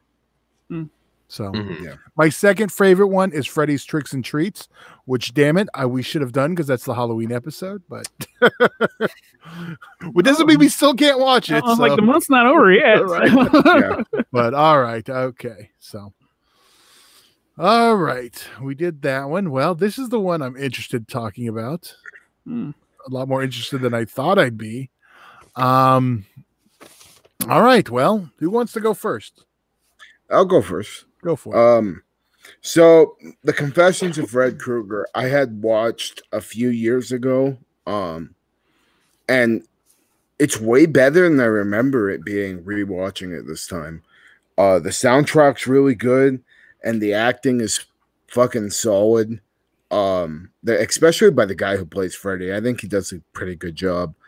I like the attention to detail with the callbacks to the series, like Mr. Underwood being his dad. That's a callback to part 6. Also, Freddy's foster parents and his sweater having the red sleeves, like good attention to detail there. His explanation for making the glove and talking about robbing the children of Springwood. I just fucking love that. And his explanation of why he attacks children is very well thought out.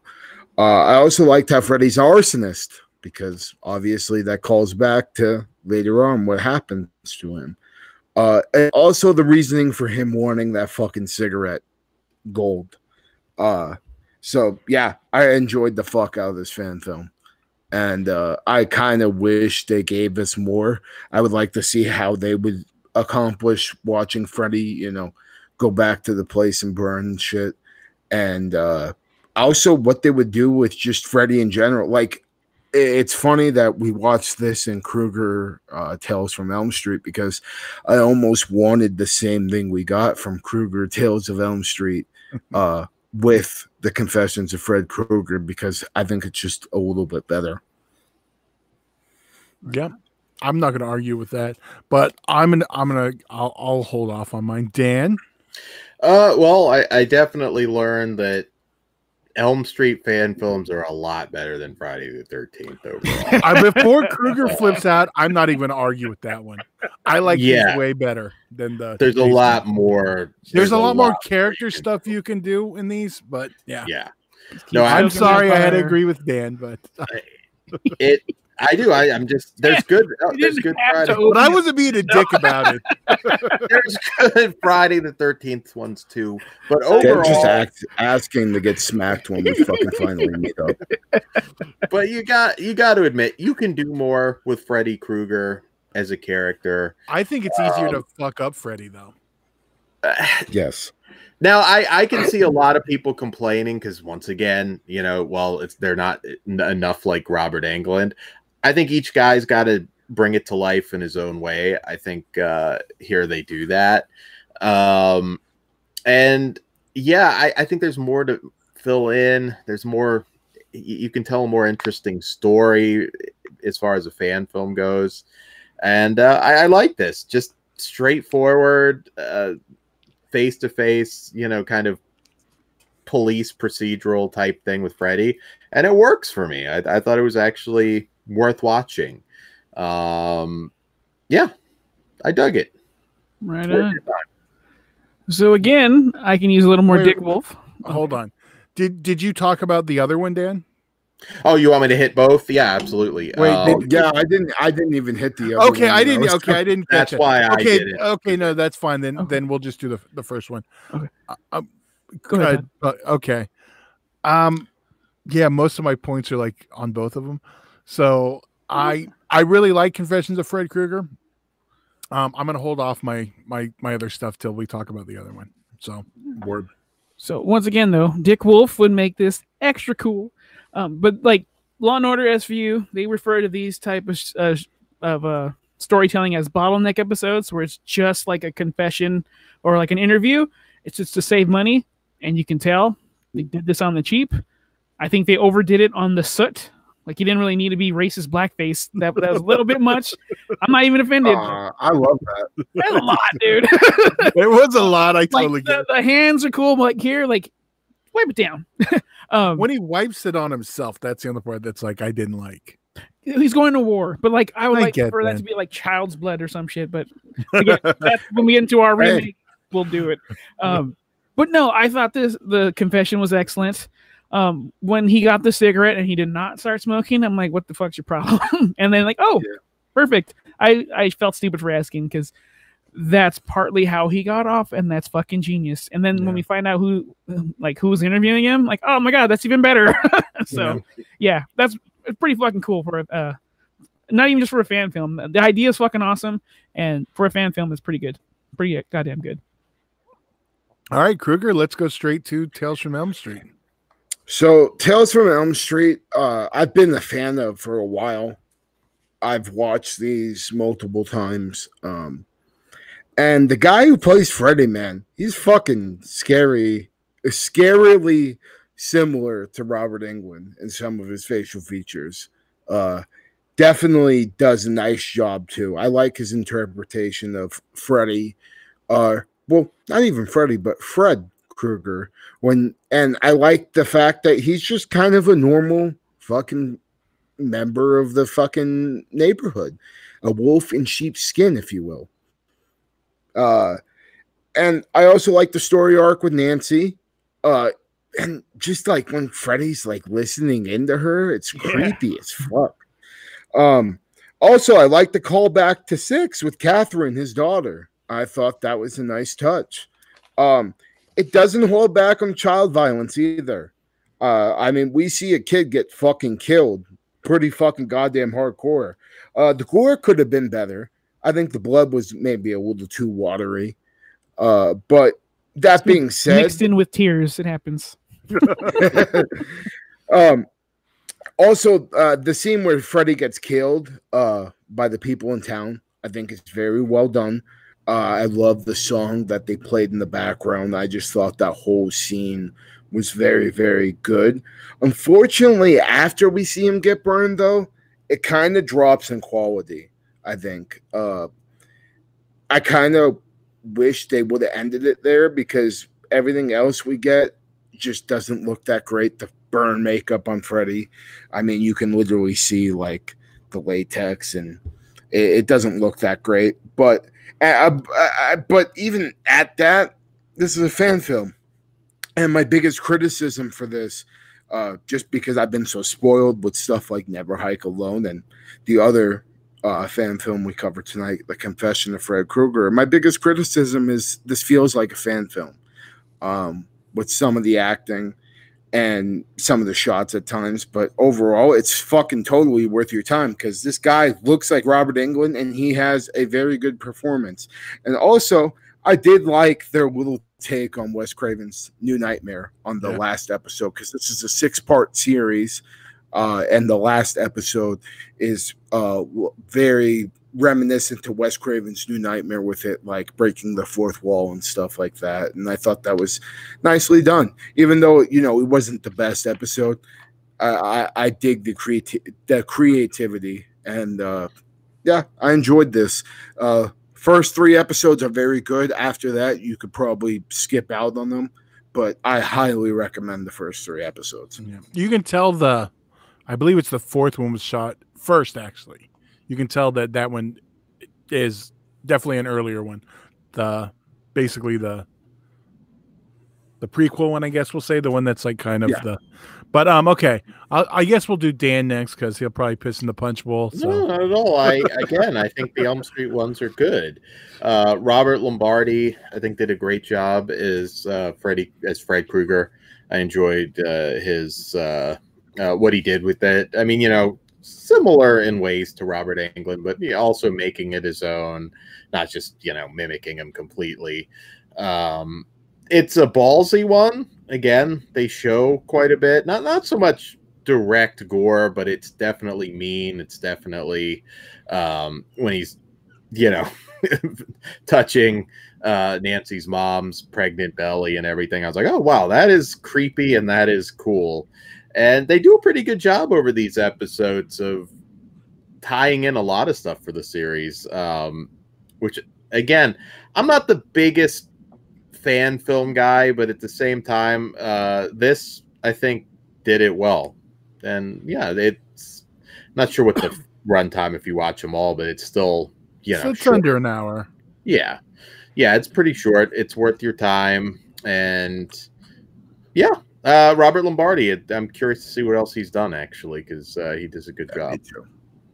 All right, Pugs, I'll back clean up on this one. So, alrighty. Well, my favorite part of the entire series is his pickup when he's picking up the little girl.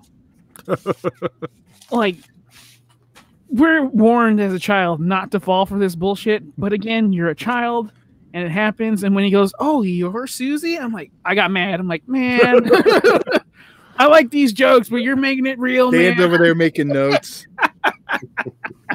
Yeah, that was probably my favorite and like unsettling also.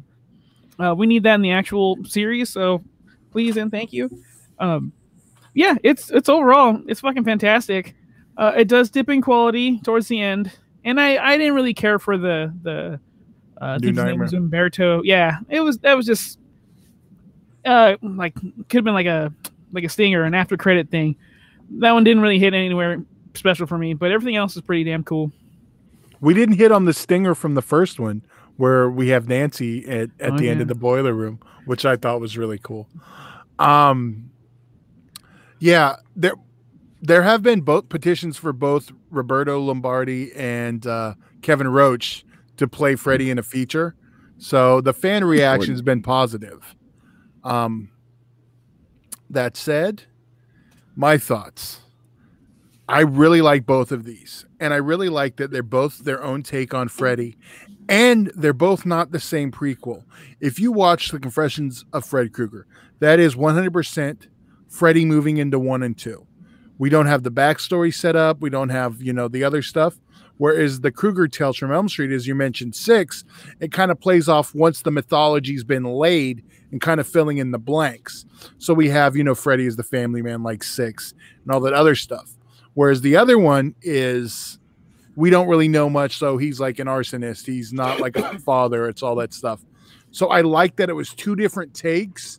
Like it's either, staying with the original or one that kind of covers the whole series. And if I was forced to pick one, I'm Confessions of Fred Krueger all the way. So, but they're both absolutely worth your time. Yes. Yeah. Which one would you pick, Dan? Out of the two? That's tough. I might favor Confession.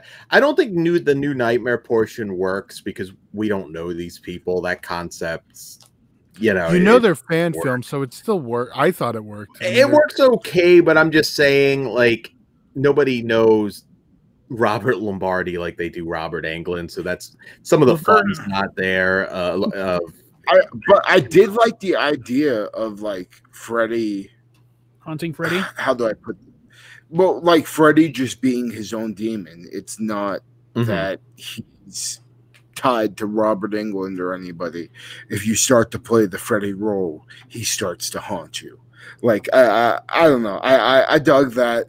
Yeah, I think it could have been done better. Obviously, I mean, if you look at the first 3, like I said, there's a drop in quality there for sure after the first 3 or first 3.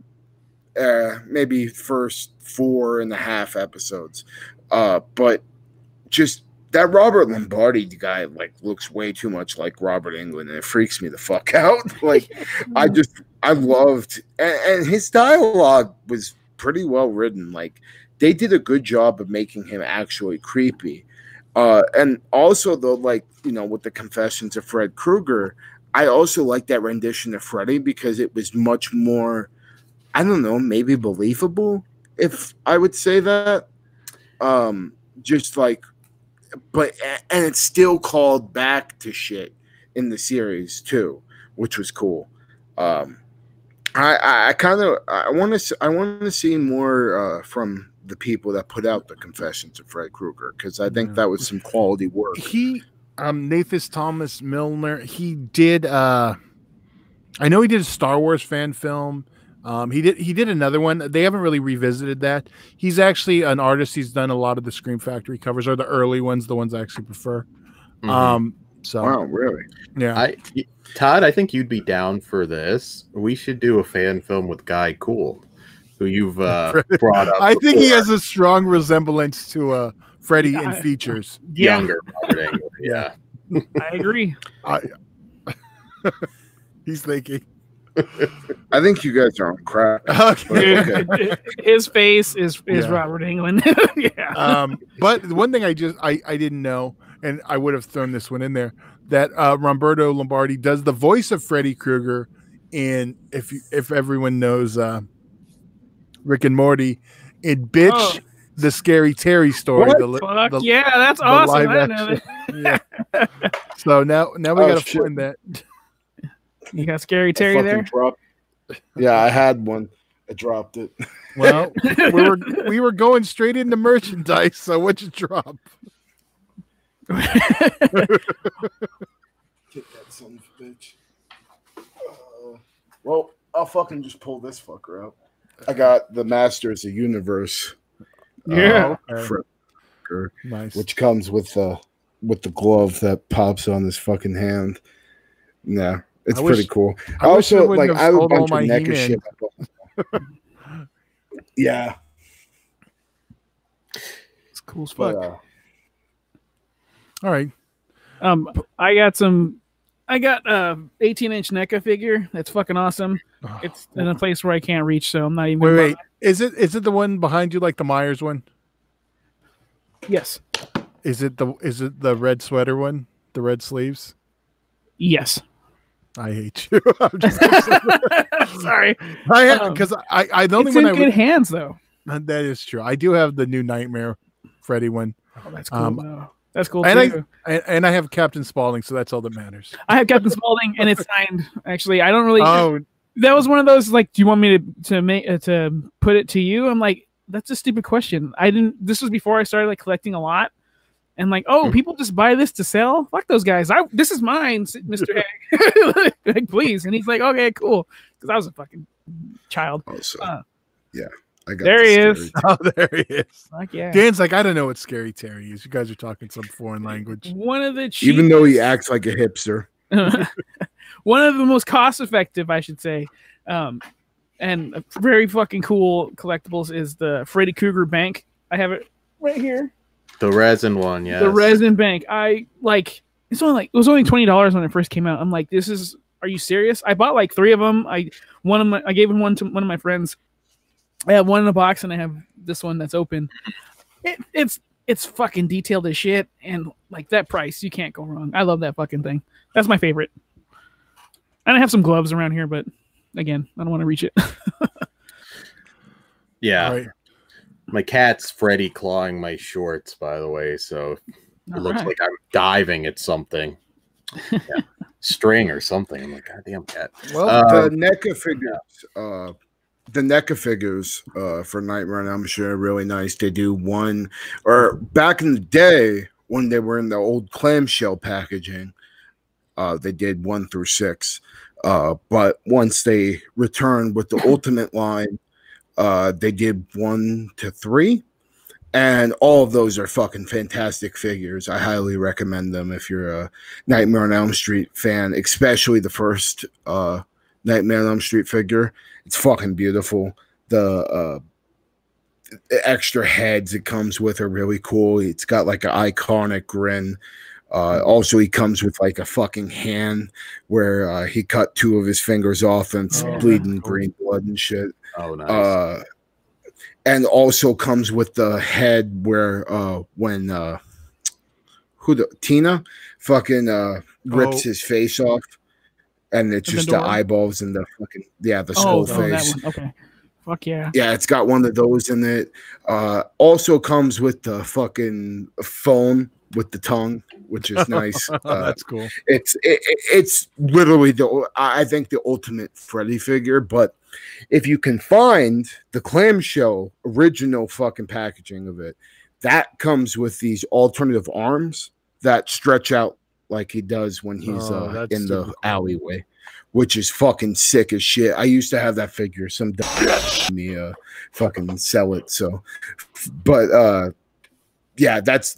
I think if you're a Freddy fan, that figure with the outstretched arms is the holy grail. Mm-hmm. Yeah, go ahead. No, go for it. I think Freddy, I might have even more than I do Hellraiser, and I've got pretty much everything from Hellraiser. Really? He is, well, yeah, there's a lot of Freddy stuff. I could be wrong. I'd have to count, but I mean, I have I think almost all the NECA figures. I have, I'm not going to show it all, but of course I've got the old school doll that Robert Englund signed. Did you personalize it? No, I don't personalize. It's just you're one of those much extra to write on like a figure for me, especially if I get like 4 people to sign a figure. I don't want to Dan 4 times. Mine came out of the box. I had one out of the box. I remember going to Toys R Us to buy this. It was like, this was a big deal because like the newspaper article came out about how parents were freaking out about it. So like it was basically getting recalled. So me and my mother went to Toys R Us that day because she knew how much I love Freddy, and we got him. He still kind of works. See, kind of. I played with him a lot. That's fucking eerie. One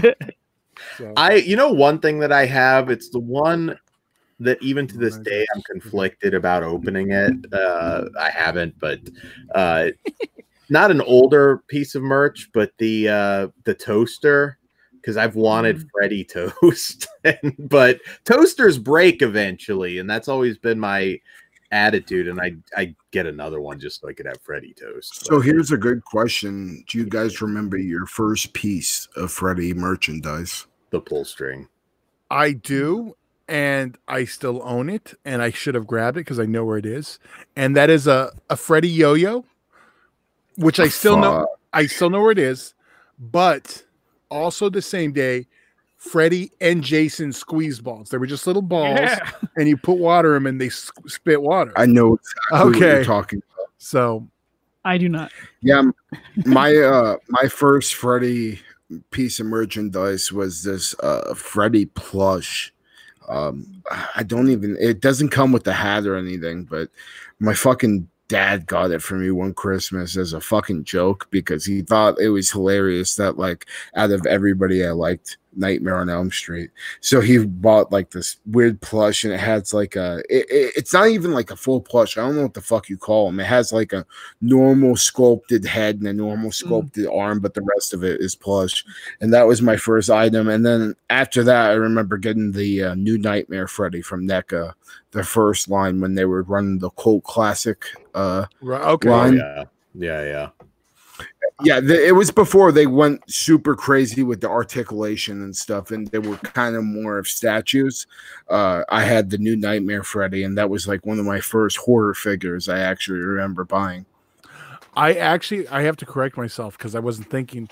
It was either the mask or the glove were my first the first Freddy glove, the plastic one. So I was excited finally when NECA started finally making them. And yes, I've taken it out and played with it. So, and that's the first claw that came out, which I need to display instead of just leave it in the box. Yes, but you do. I want to put the mask. I want to hang the Jason mask with that. The last thing, where'd I put it? Oh, I sold a lot of my figures. Like I used to have the Nancy in the bathtub one that I ended up getting rid of. I got like the Mezco one. Yes. So. I'm sorry, Krueger. It technically didn't have Freddy. It was just Nancy. It was $200. But this is one of the ones I couldn't get rid of, and it's only because it's the only one like this, and that's the the Robert Englund Freddy vs. Jason, where it's actually Yes, I had that. his yeah. Back in the likeness. day. I love that jacket. Yeah, it was like, even when I've sold off other ones, this one won't go anywhere. I also have a Bruce Campbell, My Name is Bruce one, the same style. Awesome. Oh, that's rare, I think now. Yeah. It's I remember when Spencer's merchandise machine. Remember when Spencer's was awesome and you just walked in and it had all the cool fucking toys? Man. I got my first Chucky there. My third Chucky probably, because my first one was actually a promotional item from the video store. It said Child's Play 2, and it was like remember those Garfields you stuck in your car window? Yeah. It was like that, but it was Chucky. Yeah. Yeah, I wish I could remember the first Freddy piece I got. I don't even remember the first horror piece I got, honestly. Yeah. No, mine was, that- I think, that new definitely the Nightmare. full screen. Yeah. So, Right on. all right. Well, now I have the surprise topic. Oh. Dad, don't get it too excited, but I'll let you go first. What are your... Oh. Do you approve of Sexy Freddy or disapprove? Because that was the one that started all the trends of all the other girls trying to be sexy, whatever. I'll gladly go first if you want. You please, Go for okay, it. Pugs, since Krueger looks confused. I am all for it. Go ahead. I'm with you. Some people get really upset by it. It makes sense too, because like the slashes show the cleavage and stuff. Like, yeah, if you want to fuck up your face, go for it. I don't give a shit. I'm for it. Slutty Most everything. of them don't. But Dan, If you're gonna, I mean, it's he's hot, gonna be one of those. but you gotta like have the makeup on too. If you're gonna do it, if you do it, fuck up the You makeup. could be pre-burn Freddy. Yeah, my fiance has been Slutty Freddy, so See, yeah. Do you want me to obviously, I change it? dig Do you want me to change that then, so it's less offensive? Here, watch. Hold on. Oh no, she why doesn't is give a Slutty shit. offensive? She was trying to look like a slut. I just There we changed it go. to Sexy Freddy. Okay. There you go. See, it's a little. Dan's like, I don't like Sexy You, Freddy. I always, I've if you're seen- at like an adult Halloween thing, usually always one girl does that. Oh my and I God. will say it's classic. I have a picture of me with three Sexy Freddys from fucking. Fuck yeah. but no, and I'm dressed as Leatherface. Fucking pimp Leatherface at the time. My wife took the Yeah, picture. dude, that's the shit. Yeah, I'm all for it. I'm all for it too. You know, I can't believe nobody brought it up in merch. I actually knew somebody who wasn't even a horror fan, which killed me, who had the Freddy pinball machine in his house. I thought you were going somewhere else. Suck. Because I like, there's different figures I have. I don't even know what all of them are, but the one I'm still most excited to own is, I can't remember which one it is because they all kind of blend together. But it's basically the Where's the Bourbon Freddy. He's got the suit on and everything. I was so excited they made that. Yeah, NECA puts out NECA. a retro cloth version of it. Oh, I actually now I might need that. I like the Super Freddy, honestly. That's like the one Robert Englund NECA Krueger has a figure of that as well. Yeah, and there's a Comic-Con exclusive of the Robert Englund version. Yeah, it's pretty fucking cool. I didn't get it though. Yeah, it's so hard for me to buy because I know I'm not going to play with them now, and they're just going to sit on the. I don't know. I like to Pass them on to your kid. You know, you got. Well, kids. I already had to stop him from playing with Devil's Rejects and Dr. Loomis. I was gonna say he's too young right now. He's gonna want to actually play with them. He does run around with plush Leatherface, so that's awesome. okay. Yeah. All right. You know what? Before we go, there's one topic we haven't touched on, and I'm shocked. Well, Freddy's mother and the Catholic connection. How do you guys feel about that? Because I think it's fucking genius. I kind of wish they would have planted that seed earlier on, and him like just the fact that he's the bastard son of 1,000 was it 1,000 or 100 maniacs? 100 maniacs. 100 Todds. The bastard son of 100 Todds. 100 Todds created one Dan. That's the one who won. Okay. That story alone is fucked up. Again, gnarly SVU episode. Yeah. So how do you guys feel about that? I Yay or love nay? that. Yay. They hit her for days. And I mean, yeah, it's fucked up and it's cool. Yeah. So that means Well, the Freddy... idea of her. Oh, go ahead. Oh, God. I was just going to make a bad joke, so just move on. Oh no, I'm just saying, like, the idea of her getting raped by 1,000 maniacs is actually pretty decent. Looking back on it, just that movie. I just wish that movie was better because the movie has great effects, but the movie's story just is all over the place and just isn't really that good. Oh, okay. So we're talking about the 5 version. See, I with the scene, I like the 3 where we just kind of learn about it. But yeah, I think 5. Yeah, I forget about that. Did you like the swerve when it was the sister and then ended up being Amanda Krueger? I forgot her name. And then yeah, Amanda. No. Yeah, I thought that was pretty cool. I want that fleshed out, if you can believe that. I don't know. I think there's more story to be told there. I can see that. Yeah. No. Absolutely. So wait, you want the prequel where it ends the film with Freddy being conceived?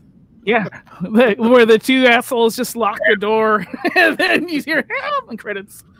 Fuck. That's the fan film we need to work on. Can you imagine the guys that locked her in, and then all 3 of them are in like an HR meeting, all fucked up, sitting there, just like. And she has to carry it to term because she's Catholic. It's not allowed. Like, there's a cool story to be told there. I just want one of them's like, my bad. Just right. Like, what I mean, me apologizing is not going to unrape you, but I'm sorry. Oh, well, I don't know what a better note to end to. All right. Does anyone else have anything to add before we close out tonight's episode? No. I love Freddy Krueger. I love A Nightmare on Elm Street. And I think we'll be talking Freddy's Nightmare, or 3 of us maybe in the future. Yes, I'm cool sitting that one out. Oh no, absolutely. It's not good. As a punishment, he needs to be on. I have to do fucking Event Horizon and Don't Breathe. You should do fucking. There's a difference between 4 hours and 44 hours. It feels like fucking 44 hours for me. I'm sure there's got to be a few that I mean. I vaguely recall. I do think you need to rewatch Tales from the Dark Side. I'm just disappointed how bad. I'm hoping when I do rewatch Monsters, it still holds up because I love that one. It hasn't been forever since I've watched Tales from the Dark Side. I mean, there are some that aren't great, but it's a lot better than Freddy's Nightmares, dude. There are some good ones. I'm in season 2, and there's been like 2 decent episodes. Well, I mean, once again, we all love Freddy Krueger and A Nightmare on Elm Street. Let's get the hell out of here. All right. Peace out. Stay sick. Where's the Patreon? Oh, Dan? Yes, I was going to say. So be sure to like, share, and subscribe here on YouTube. It really helps the channel. And also be sure to go back and listen because we did this for Friday the 13th as well. So be sure to check out that show. What do we have next? We also have Scream coming, which and Scream will be the only one coming. We also fleshwoundfeatures.com. Check out the eBay stores for merch. And Pugs, take us home. As you can see scrolling on the bottom, we are on Patreon, and you can help support us for just $1. There's exclusive and early content, and most importantly, uncensored. So maybe we'll give our fan film ideas there, because honestly, we can't say that shit on YouTube and not get flagged. So thank you for checking us out. And you can find us everywhere on social media. We're across all that bullshit. I hope you're having a good Halloween season. And if you're not watching it during Halloween season, what's up? Hope you're having a good day. And everyone say good night. Good night. Welcome to Prawn Todd, bitch. And whatever you do, don't fall asleep.